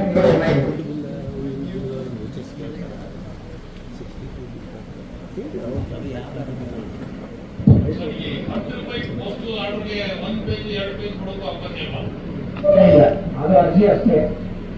ನೀವು ಮತ್ತೆ ಒಂದು ಕೇಸ್ ಕೊಡ್ಬೇಕಾದ್ರೆ ₹2 ಕಡಿಮೆ ಕೊಡ್ಬೇಕು. Technically correct. ಆದ್ರೆ ನೀವು ಅವರಿಗೆ ಮಾಹಿತಿ ನೀವು ₹2 ದುಡ್ಡು ಕಟ್ಟಿ ಅಂತ ಹೇಳಲಿಕ್ಕೆ ನೀವೇ ಖರ್ಚು ಮಾಡೋಕೆ ₹25 ಖರ್ಚು ಮಾಡಿ ಗೈಡ್ ಮಾಡಿ ಹೋಗ್ತೇನೆ. ಏನಾಗೋದು? It is a citizen friendly act. Citizen friendly act ಅಲ್ವಾ? ₹2 ದುಡ್ಡು ಕಟ್ಟಿಯನ್ನು ಅವ್ರ ಕಡೆ ಸೇರಿಲ್ಲ ಅಲ್ವಾ? ಕಳಿಸ್ಬಿಡಿ. ಏನೋ ಮಾಹಿತಿ ಕೇಳ್ತಾರೆ, ಹಾ ಆ ಈ ಕಡೆ ಮಾಹಿತಿ ಲಕ್ಷ ಕೊಡಿ. ಏನೋ ಒಂದು ಮಾಹಿತಿ ಕೇಳಿರ್ತಾರೆ, ಆ ಮಾಹಿತಿ ನಮ್ಮ ಶಾಲೆಯಲ್ಲಿ ಲಭ್ಯ ಇರುವಂತೆ ಅಥವಾ ನಮ್ಮ ಕಚೇರಿಯಲ್ಲಿ ಲಭ್ಯ ಇರುವ ಮಟ್ಟಿಗೆ ಮತ್ತು ನಮ್ಮ ವಿವೇಚನೆ ಮಟ್ಟಿಗೆ ನಾವು ಕೊಟ್ಟಿದ್ದೀವಿ. ಆ ಮಾಹಿತಿ ಕೇಳಿರುವಂತ ಕಾರ್ಯಕರ್ತರು ಇವರು ಸುಳ್ಳು ಮಾಹಿತಿ ಕೊಟ್ಟಿದ್ದಾರೆ, ಸರ್ಕಾರಕ್ಕೆ ಏನೋ ಒತ್ತಾಯಿಸಿದ್ದಾರೆ, ಹೀಗೆ ಕೆಟ್ಟ ಕೆಟ್ಟ ಶಬ್ದಗಳು ಬಳಸ್ತಾರೆ. ಬಳಸ್ಬಿಟ್ಟು ಮೇಲಾಧಿಕಾರಿಗಳಿಗೆ ಅರ್ಜಿ ಹಾಕ್ತಾರೆ. ಆ ಕೆಟ್ಟ ಕೆಟ್ಟ ಶಬ್ದಗಳು ಬಳಸೋಕೆ ಅವಕಾಶ ಇದೆಯಾ? ಫಾರ್ಮೆಟ್ ಅಲ್ಲಿ ಏನಿಲ್ಲ ಅದು. ಅದಕ್ಕೆ ಪನಿಷ್ಮೆಂಟ್ ಏನು? ಮೇಲ್ಮನವಿ since it is citizen friendly. ಈಗ ಸರ್ 10 ರೂಪಾಯಿ ಒಂದು ಅರ್ಜಿಗೆ ಏನಾಗೋದಿಲ್ಲ, ಇದನ್ನ ರೇಸ್ ಮಾಡಿ ಅಂತ ತಿಳ್ಕೊಂಡು ಅಪ್ಲಿಕೇಶನ್ ಹಾಕಿದ್ರೆ ಪಂಜಾಬ್ ಹೈಕೋರ್ಟ್ ಒಂದು ಡಿಸಿಷನ್ ಮಾಡಿತ್ತು. ಆರ್ಟಿ ಅಪ್ಲಿಕೇಶನ್ 50 ರೂಪಾಯಿ ಪರ್ ಪೇಜ್ ಪ್ರೊಕ್ಯೂರ್ ಮಾಡಿತ್ತು. ಅದನ್ನ ಹೈಕೋರ್ಟ್ ಡಿಸ್ಮಿಸ್ ಮಾಡಿದ್ರು. ಸೊ ಸಿಟಿಜನ್ ಫ್ರೆಂಡ್ಲಿ ಆಯ್ತಾ. ನೀವು ಈ ತರದ್ದು ನಾ ಹೇಳಿದ್ನಲ್ಲ, ಈ ತರ ಕೆಟ್ಟ ಶಬ್ದಗಳನ್ನು ಉಪಯೋಗ ಮಾಡುವಂತದ್ದು ಕಂಡು ಬಂದ್ರೆ ಇದನ್ನ ಕಮಿಷನ್ ಗಮನಕ್ಕೆ ತರಬೇಕು. ಕಮಿಷನ್ ಏನು ಅಪೀಲ್ ಹೋಗ್ತಲ್ಲ, ಸೆಕೆಂಡ್ ಅಪೀಲ್ ಅವಾಗ ಹೋದಾಗ ಅವ್ರು ಗಮನಕ್ಕೆ ತರಬೇಕು. ಮತ್ತೆ ಇಲ್ಲೇ ಮುಗಿತಂದ್ರೆ ಏನು ಮಾಡಕ್ಕಾಗೋಲ್ಲ. First application cannot do anything. ಅವ್ರ ಮೇಲೆ ಕಂಪ್ಲೇಂಟ್ ಕೊಡಿ. ಹಾಗಾದ್ರೆ ಮಾನಹಾನಿ ಕಟ್ಟಿಗೆ ಅದು ಆರ್ಟಿ ಆಕ್ಟ್ ಬರೋಲ್ಲ. ಆರ್ಟಿ ಆಕ್ಟ್ ಬರೋಲ್ಲ. ಏನೋ ಮಾಹಿತಿ ಕೊಟ್ಟಿದ್ದೀವಿ ಸರ್, ಹಾ ಅಥವಾ ಕುಡ್ದೇನು ಹೋಗಿರ್ತೀವಿ ಅನ್ಕೊಳ್ಳಿ, ಹಾ ನಮ್ಮ ಮೇಲ್ಮನವಿ ಪ್ರಾಧಿಕಾರಿ ಇಂಥವ್ರು ಅಂತ ನಾವು ಇಟ್ಕೊಂಡಿರ್ತೀವಿ. ಫಾರ್ ಎಕ್ಸಾಂಪಲ್ ನಮ್ಮ ಮೇಲ್ಮನವಿ ಪ್ರಾಧಿಕಾರಿ TDS ಸರ್, ಇವ್ರ ಹತ್ರ ಬಿಟ್ಟು ಇನ್ನೂ ಮೇಲ್ಮಟ್ಟದಲ್ಲಿ ಯಾರು ಅಪೀಲ್ ಹೋಗ್ತಿರ್ತಾರೆ. ಅದಕ್ಕೆ ಅವಕಾಶ ಉಂಟಾ? ಇಲ್ಲ, ಡೈರೆಕ್ಟ್ಲಿ ಕಮಿಷನ್. ಸೆಕೆಂಡ್ ಅಪೀಲ್ ಇದೆ appellate authority commission. First year ಮಾಡಲೇಬೇಕು. ಅವ್ರು ಮಾಡಲೇಬೇಕು. ಅದರ್ವೈಸ್ ನೀವು ಡೈರೆಕ್ಟ್ಲಿ ಕಮಿಷನ್ ಹೋದ್ರೆ ಡಿಸ್ಮಿಸ್ ಆಗುತ್ತೆ. ಇವತ್ತು ಕೂಡ ಫಸ್ಟ್ ಅಪೀಲ್ ಅಥಾರಿಟಿ ಇವತ್ತು ಕಂಪ್ಲೇಂಟ್ ಕಮಿಷನ್. ಅಂಡ್ ಈ ಮಾಹಿತಿ ಹಕ್ಕು ಅಧಿನಿಯಮ ಇದೆಯಲ್ಲ ಸರ್, ಈ ಬುಕ್ ಮಾಹಿತಿ ಹಕ್ಕು ಆಯೋಗ ಪ್ರಕಟಿಸಿದೆ. ಹಾ ಅದು ಅಲ್ಲದೆ ತಾವು ಕೂಡ ಬಂದಿದ್ದೀವಿ, ಹೀಗೆ ಅನೇಕ ಜನ ಬಂದಿದ್ದಾರೆ. ಒಂದೊಂದು ಬುಕ್ಕಲ್ಲಿ ಸ್ವಲ್ಪ ಮಟ್ಟಿಗೆ ಬುಕ್ಕಿನ ಬುಕ್ಗೆ ಮಾಹಿತಿ ವ್ಯತ್ಯಾಸ ಇದೆ. Bail Act, it is a 6 chapters, 31 sections. It is a very small one. ಒಂದು ಎಲ್ಲ ಸೇರಿದ್ರು ಒಂದು 20 ಪೇಜ್ ಹಾಕ್ಬೋದು. ಇಟ್ ಇಸ್ ಅ ಬೇರೆ ಆಕ್ಟ್. ಇದ್ರ ಮೇಲೆ ಡಿಸಿಷನ್ಸ್ ಆಗ್ತವೆ, judgement. KIC decision, CIC decision, high court decision, supreme court decision. ಇವತ್ತು ಈ ಬುಕ್ ಬಂದ್ರೆ ಈಗಾಗಲೇ ಹಳೆದಾಯ್ತು, ಮತ್ತೆ ಇನ್ನೊಂದು ನೆಕ್ಸ್ಟ್ ಇಯರ್ ಮತ್ತೆ ಹೊಸ ಬರ್ತದೆ. ಅಂದ್ರೆ it is a dynamic process ಅಲ್ವಾ. ಈಗ ಸುಪ್ರೀಂ ಕೋರ್ಟ್ ಡಿಸಿಷನ್ ಮತ್ತೆ ಬರ್ತದೆ, ಮತ್ತೆ ಅಪ್ಡೇಟ್ ಆಗ್ತದೆ ಅಲ್ವಾ. ನಾಗಲೇ ಹೇಳಿದೆ ಎಕ್ಸಾಂಪಲ್, BPL ಕಾರ್ಡ್ 12,000 ಇತ್ತು, ಈಗ 1,20,000 ಆಗಿದೆ. Act it is a dynamic act, static ಅಲ್ಲ ಇದು. ಆನಂತರ ಅರ್ಜಿದಾರರು ಮಾಹಿತಿ ಹಾಕಿ ಬರ್ತಾರೆ, ಬುಕ್ ಬರ್ತಾರೆ ಅಲ್ವಾ. ಕಮಿಷನ್ ಬೇರೆ ಆಕ್ಟ್ ತರ್ತದೆ ಅಷ್ಟೇ. ಇದರಲ್ಲಿ ನಾನು ಬರೆದದ್ದು ಏನಂದ್ರೆ, ಯಾವ ಮಾಹಿತಿಯನ್ನ authenticate high court decision, supreme court decision, ಬೇರೆ ಹೈಕೋರ್ಟ್ ಡಿಸಿಷನ್ ನಮ್ಮಲ್ಲಿ ಆಗಿಲ್ಲ ಅಂದ್ರೆ ಬೇರೆ ಹೈಕೋರ್ಟ್ ಡಿಸಿಷನ್ ಏನ್ ಹೇಳಿದೆ ಅದನ್ನೆಲ್ಲ ಇನ್ಕ್ಲೂಡ್ ಮಾಡಿ ತಂದಂತ ಬುಕ್ ಇದು. ಇದು ರೆಫರೆನ್ಸ್ ನೀವೆಲ್ಲ ಮಾಡಿದ್ರೆ you have to refer the court the judgement, supreme court judgement 81J supreme court judgement Girish Ramachandra Deshpande versus PIO supreme court of India dated 3/10/2012. ಇದನ್ನ ಹಾಕಿ 81J ಪ್ರಕಾರ ಕೊಡ್ಲಿಕ್ಕಾಗಲ್ಲ ಅಂತ ಹೇಳಿದ್ರೆ ಅವ್ರು ಅದನ್ನ ಇದರ ತೆಗೆದು ನೋಡ್ತಾರೆ ಬರ್ತಾರೆ. ಯಾವುದೋ ಒಂದು ಬುಕ್ಕಲ್ಲಿ ನಾವು ಓದಿರುವಂತೆ ನಾವು ಮಾಹಿತಿ ಕೇಳಿರುವಂತ ವ್ಯಕ್ತಿಗೆ ನಾವು ಮಾಹಿತಿ ಕೊಟ್ಟಿದ್ದೀವಿ. ನಮ್ಮ ಮಾಹಿತಿ ಅವನಿಗೆ ಸ್ಯಾಟಿಸ್ಫ್ಯಾಕ್ಷನ್ ಆದರೆ ಸರಿ, ಆಗದಿದ್ದರೆ ನೀವು ಇಂಥ ಪ್ರಾಧಿಕಾರಿ ಹತ್ರ ಮೇಲ್ಮನವಿ ಸಲ್ಲಿಸಬಹುದು ಅಂತ ನಾವೇ ತೋರಿಸ್ಬಿಟ್ರೆ ನಾವು ಡೈರೆಕ್ಟ್ ಅಲ್ಲಿಗೆ ಸಲ್ಲಿಸಬೇಕಂತೆ. ಬಿಟ್ಲಲ್ಲಿರುವಂತ ಅಧಿಕಾರಿ ಸಲ್ಲಿಸೋಕೆ ಅವಕಾಶ ಇಲ್ಲಂತೆ. ತೋರಿಸಲೇಬೇಕು. ಇಲ್ಲ ಅವನಿಗೆ ಸಂತೃಪ್ತ ಆಗದೇ ಇದ್ದಾಗ ನೀವು 19 ಪ್ರಕಾರ ಇಂಥ ಪ್ರಾಧಿಕಾರ ಪತ್ರ ಅಪಿಲೇಟ್ ಅಪೀಲ್ ಹೋಗಿ ಅಂತ ಹೇಳುದು ನೋಡಿ, ಇದು ಫಾರ್ಮೆಟ್ ಇದೆ. ಈಗ ಒಂದು 10 ಫಾರ್ಮೆಟ್ ಇದೆ. ಹಣ ತುಂಬಲಿಕ್ಕೆ ಏನ್ ಹೇಳ್ಬೇಕು, ಸಿಕ್ಸ್ ಕೆಲಸ ಮಾಡೋಕ್ಕೆ ನಾನೆಲ್ಲ ಬರೆದಿದ್ದೀನಿ. ಅದ್ರಲ್ಲಿ ನಾನೇ ಬರೆದಿದ್ದೀನಿ. ನನ್ನ ಪ್ರಥಮ ಮೇಲ್ಮನೆಯಲ್ಲಿ ಪ್ರಾಧಿಕಾರ ಇರ್ತದೆ, ಅಲ್ಲಿ ಹೋಗ್ಬೋದು ಅಂತ 30 ದಿವಸದಲ್ಲೇ. ಪ್ರಬಂಧ ಇರ್ಬೇಕು ನಿಮ್ಮ ಹತ್ರ. You have to give the address of the butterfly that who is your butterfly. ಯಾವುದು? ಹೌದು. RTA Act is not only for KLS for the general public also. This is a format. RTA application format, first appeal and second appeal. It is for everybody. ಕನ್ನಡನೇ ಇರೋದು. Decision, High Court judgment, Supreme Court judgment ಅಷ್ಟೇ English.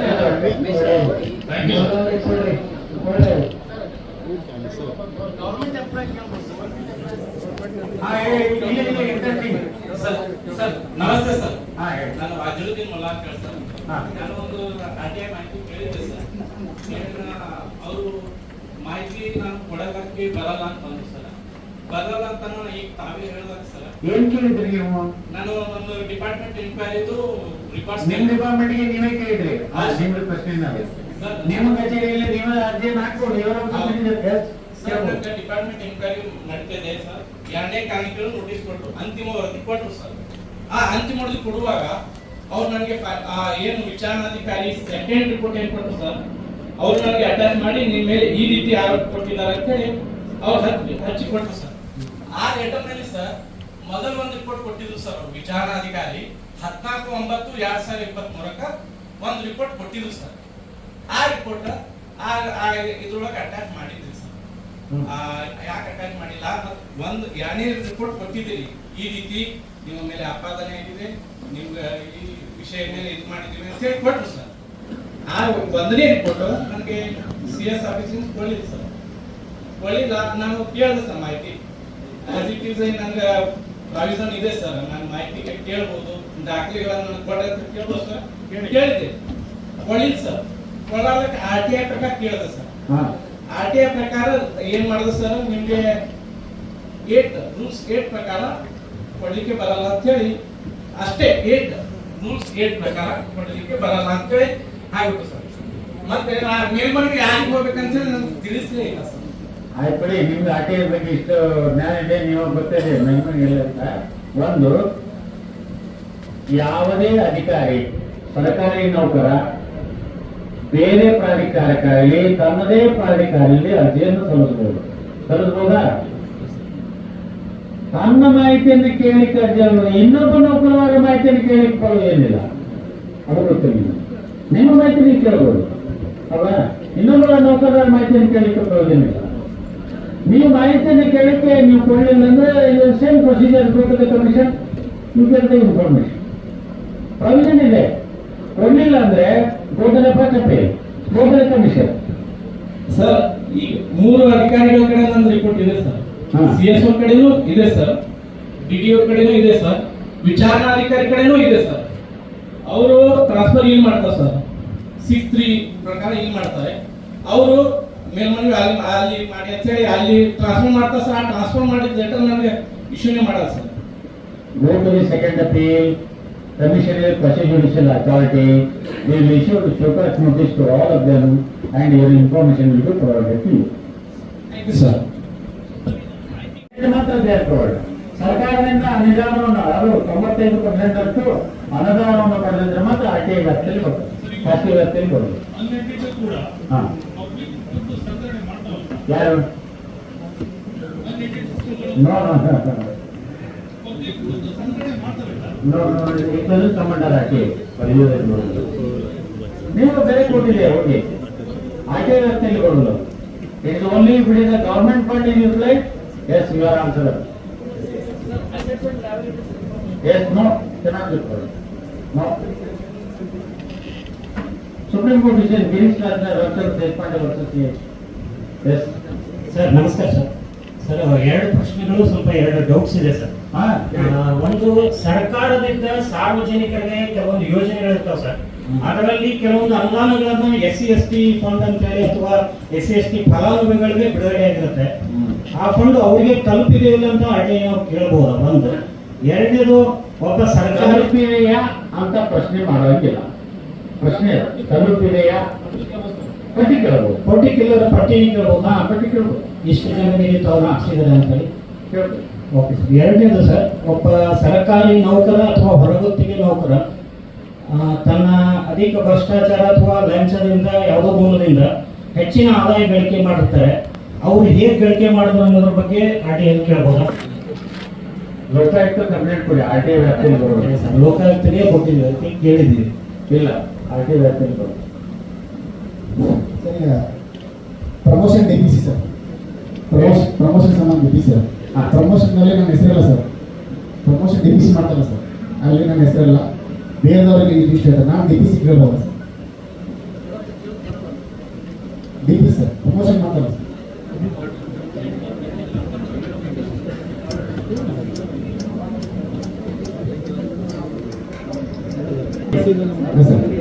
File ನೋಡಿ, disclosure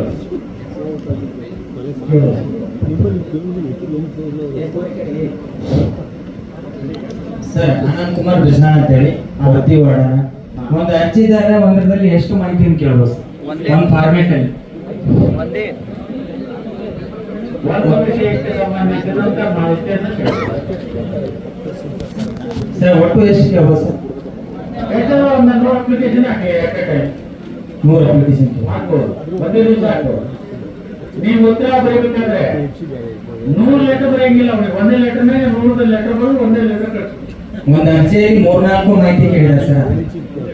ಒಂದಕ್ಕೆ ಮಾತ್ರ ಹಣ ಮತ್ತೆ ಹಾಕು, ಉಳಿದು ಬೇರೆ ಯಾರು ಹಾಕ್ಬೇಕು. Okay, thank you sir. ಈಗ ಒಬ್ಬ ಅಪ್ಲಿಕೆಂಟ್ ಹೇಳ್ತಾ ಇದಾರೆ 20 ಅಪ್ಲಿಕೇಶನ್ ಒಂದೇ ದಿವಸ ಕೊಟ್ಟಿರ್ತಾನೆ ಅಲ್ವಾ? ನೀವು ಪ್ರತಿಯೊಂದಕ್ಕೂ ಈ ಅಪ್ಲಿಕೇಶನ್ಗೆ ಹಣ ತುಂಬಿದ ಬರೆಯಂಗಿಲ್ಲ. ಅಪ್ಲಿಕೇಶನ್ ನಂಬರ್ 1 ಐಡೆಂಟಿಫಿಕೇಶನ್ ಕೊಟ್ಟು order number so and so 1000 ರೂಪಾಯಿ 2000.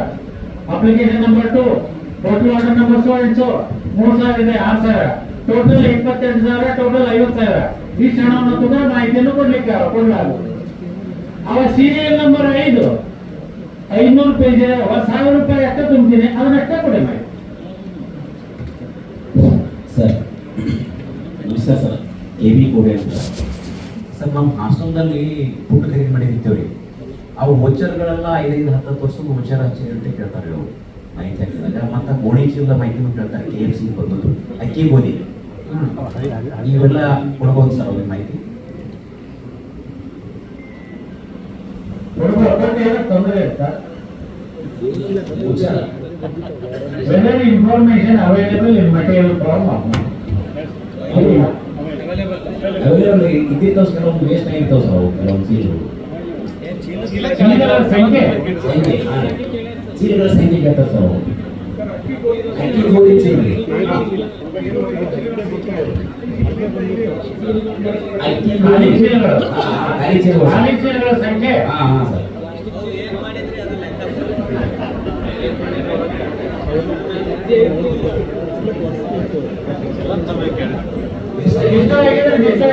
ಬೇರೆ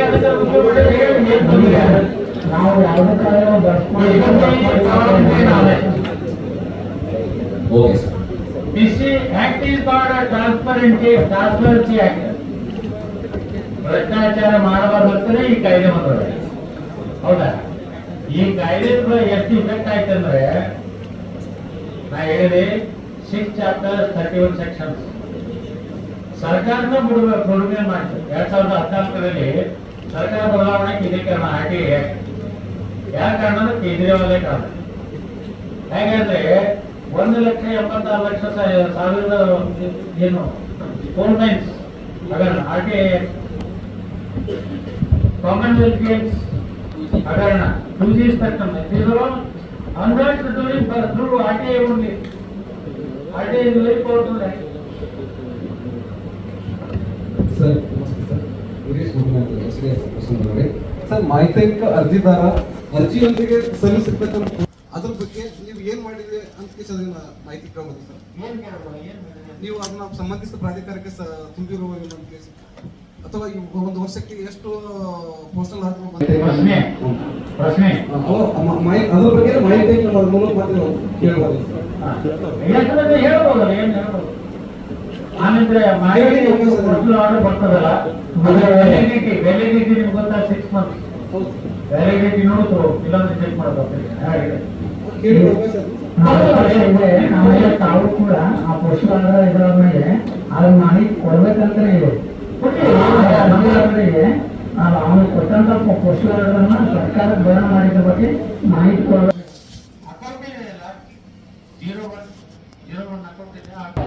ಆನ್ಲೈನ್ ಅಪ್ಲಿಕೇಶನ್ ನಿಮಗೆ ಬಂದಿರಲ್ಲ, ಆನ್ಲೈನ್ ಟ್ರಾನ್ಸ್ಫರ್ ಏನೋ ಬಂದಿರಲ್ಲ, ಆನ್ಲೈನ್ ಕರ್ನಾಟಕ ಹಾಗೆ ಟ್ರಾನ್ಸ್ಫರ್ ಆಗಿದೆ. ಅದು ಏನ್ ಮಾಡಿದ್ರೆ ಅದಕ್ಕೆ ಹಣ ತುಂಬಂತ ಹೇಳಿದ್ರ?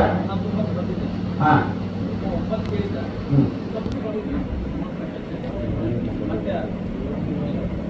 ಆ ಮಾಹಿತಿಯನ್ನ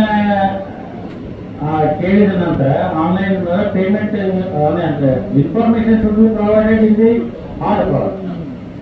ಹೇಗಿದೆ ಹೇಗೆ ಕೊಡೋದು? ಆನ್ಲೈನ್ ಕೊಡಿ, ಆನ್ಲೈನ್ ಅಪ್ಲಿಕೇಶನ್ ಹಾಕಿ ಆನ್ಲೈನ್ ಪ್ರಯೋಜನ ಇಲ್ಲ, ಹಾರ್ಡ್ ಕಾಪಿನೇ ಕೊಡೋದು. ಅಪ್ಲಿಕೇಶನ್ ಆನ್ಲೈನ್ ಆಗ್ಬೋದು, ಬಟ್ ಅವ್ರು ಕೇಳಿದಂತ ಮಾಹಿತಿ ಆಫ್ಲೈನ್ ಇರ್ತದೆ, ಅಂದ್ರೆ ಹಾರ್ಡ್ ಕಾಪಿ ಇರ್ತದೆ. ಎಷ್ಟು ಪೇಜ್ ಇದೆ ಹಣ ತಗೊಂಡೇ ಕೊಡೋದು.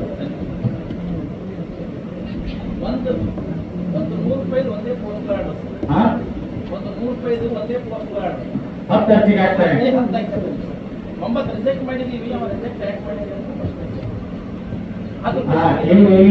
ಟೆಕ್ನಿಕಲ್ ಪ್ರಶ್ನೆ ಏನ್ ಹೇಳ್ತಾರೆ, 10 ರೂಪಾಯಿ ಪೋಸ್ಟಲ್ ಆರ್ಡರ್ ಸಿಗೋಲ್ಲ, 100 ರೂಪಾಯಿ ಪೋಸ್ಟಲ್ ಆರ್ಡರ್ ಸಿಕ್ಕಿದೆ. ನಾನು 100 ರೂಪಾಯಿ ಪೋಸ್ಟಲ್ ಆರ್ಡರ್ 10 ಅರ್ಜಿ ಬರೋದು 100 ರೂಪಾಯಿ ಪೋಸ್ಟಲ್ ಆರ್ಡರ್ ಹಾಕಿನಿ ಅಂತ ಇವರಿಗೆ ಕೇಳ್ತಾ ಇದ್ದಾರೆ. ವೆದರ್ ಈ justified in refusing the application not. ನಿಮ್ಗೆ ಎಷ್ಟು ಹಣ ಬರ್ಬೇಕಾಗೈತೆ? 10 ರೂಪಾಯಿ ಒಂದು ಅಪ್ಲಿಕೇಶನ್. 10 ಅಪ್ಲಿಕೇಶನ್ ಹಾಕಿದ ನಾನು 10 ಹಾಕಿದಾನ 100 ರೂಪಾಯಿ ಬರ್ತಲ್ಲ ನಿಮ್ಗೆ.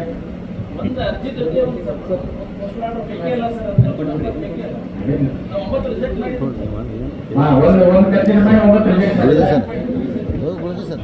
ಈಗ ಇನ್ನೊಂದು ಇನ್ಸೂರೆನ್ಸ್ 10 ರೂಪಾಯಿ ಪೋಸ್ಟಲ್ ಆರ್ಡರ್ 20 ರೂಪಾಯಿ ಪೋಸ್ಟಲ್ ಆರ್ಡರ್ ಅಪ್ಲಿಕೇಶನ್ ಹಾಕಿ ನನಗೆ 10 ರೂಪಾಯಿ ವಾಪಸ್ ಕೊಡಿ ಅಂತ ಅರ್ಜಿ ಹಾಕಿ ಹೇಗೆ ಕೊಡೋದು? ಏನಿಲ್ಲ, ಒಂದು ಕೊಟ್ಟ ಮುಗಿತು, 10 ರೂಪಾಯಿ ಗೌರ್ಮೆಂಟ್ ಹೋದ್ರೆ ಮುಗಿತು, ಕೊಡ್ಲಿಕ್ಕೆ ಪ್ರಯೋಜನ ಇಲ್ಲ.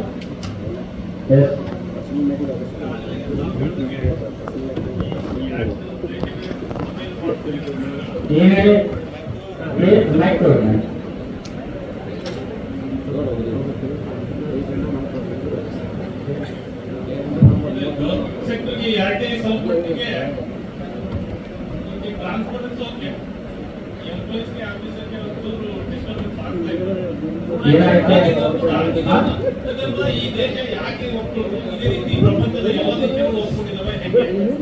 ನಾನು ಫಸ್ಟ್ ನೀವು ನೋಡಲಿಲ್ಲ, 112 ದೇಶಗಳು ಇಡೀ ಜಗತ್ತಿನಲ್ಲಿ in the name of freedom of information ಅಂತ ಆಲ್ರೆಡಿ ಅದಾವೆ. 1773ನೇ ಇಸ್ವಿ ಸ್ವೀಡನ್ ಫಸ್ಟ್ 250 ವರ್ಷದ ಹಿಂದೆ. ನಾವು ಇತ್ತೀಚೆಗೆ 2005ರಲ್ಲಿ ತಗೊಂಡಿದ್ದೇವೆ. ಈ ಆಕ್ಟ್ ಇಡೀ ಜಗತ್ತಿನಲ್ಲಿ ಇದೆ, ನಮ್ಮ ದೇಶದಲ್ಲಿ ರೀಸೆಂಟ್ ಆಗಿ ಬಂದೆ, ನಾವೇ ರೀಸೆಂಟ್. ಹಾ ಏನು ನೀವೇನು ಈ ಆಕ್ಟ್ ಅನ್ನು ಅಂಗೀಕರಿಸಿರುವಂತಹ ದೇಶಗಳಿಗೆ ಒಂಥರ ಪೊಸಿಷನ್, ಅಂಗೀಕರಿಸದೇ ಇರುವಂತಹ ದೇಶಗಳಿಗೆ ಇನ್ನೊಂದು ತರ ಪೊಸಿಷನ್, ಹೀಗೆ ಏನಾದ್ರು ಇದೆಯಾ? ಅಥವಾ ಎಲ್ಲ ರಾಷ್ಟ್ರಗಳಿಗೆ ಇನ್ನೊಂದು ಪೊಸಿಷನ್ ಇದೆಯಾ? ಅಲ್ಲ, ತಮ್ಮ ದೇಶದವ್ರು ಬೇಕಾದವರು ಅದನ್ನ ಮಾಡ್ಕೊತಾರೆ. ಆಕ್ಟ್ ಅದು ಇಂಡಿವಿಜುವಲ್ ಆಕ್ಟ್. ನಿಮ್ ದೇಶಕ್ಕೆ ಏನ್ ಬೇಕಾದ್ರೆ ಆಕ್ಟ್ ನೀವು ಮಾಡೋದು, ಏನ್ ಮಾಡುತ್ತೀರಲ್ಲಿ ಏನೇ ಒಂದು ಆರ್ ಟಿ ಅಪ್ಲಿಕೇಶನ್ ಹಾಕಿ. ಅದರಿಂದ ಜಾಸ್ತಿ ಆಗ್ತಾವ ಅನ್ನೋದೇ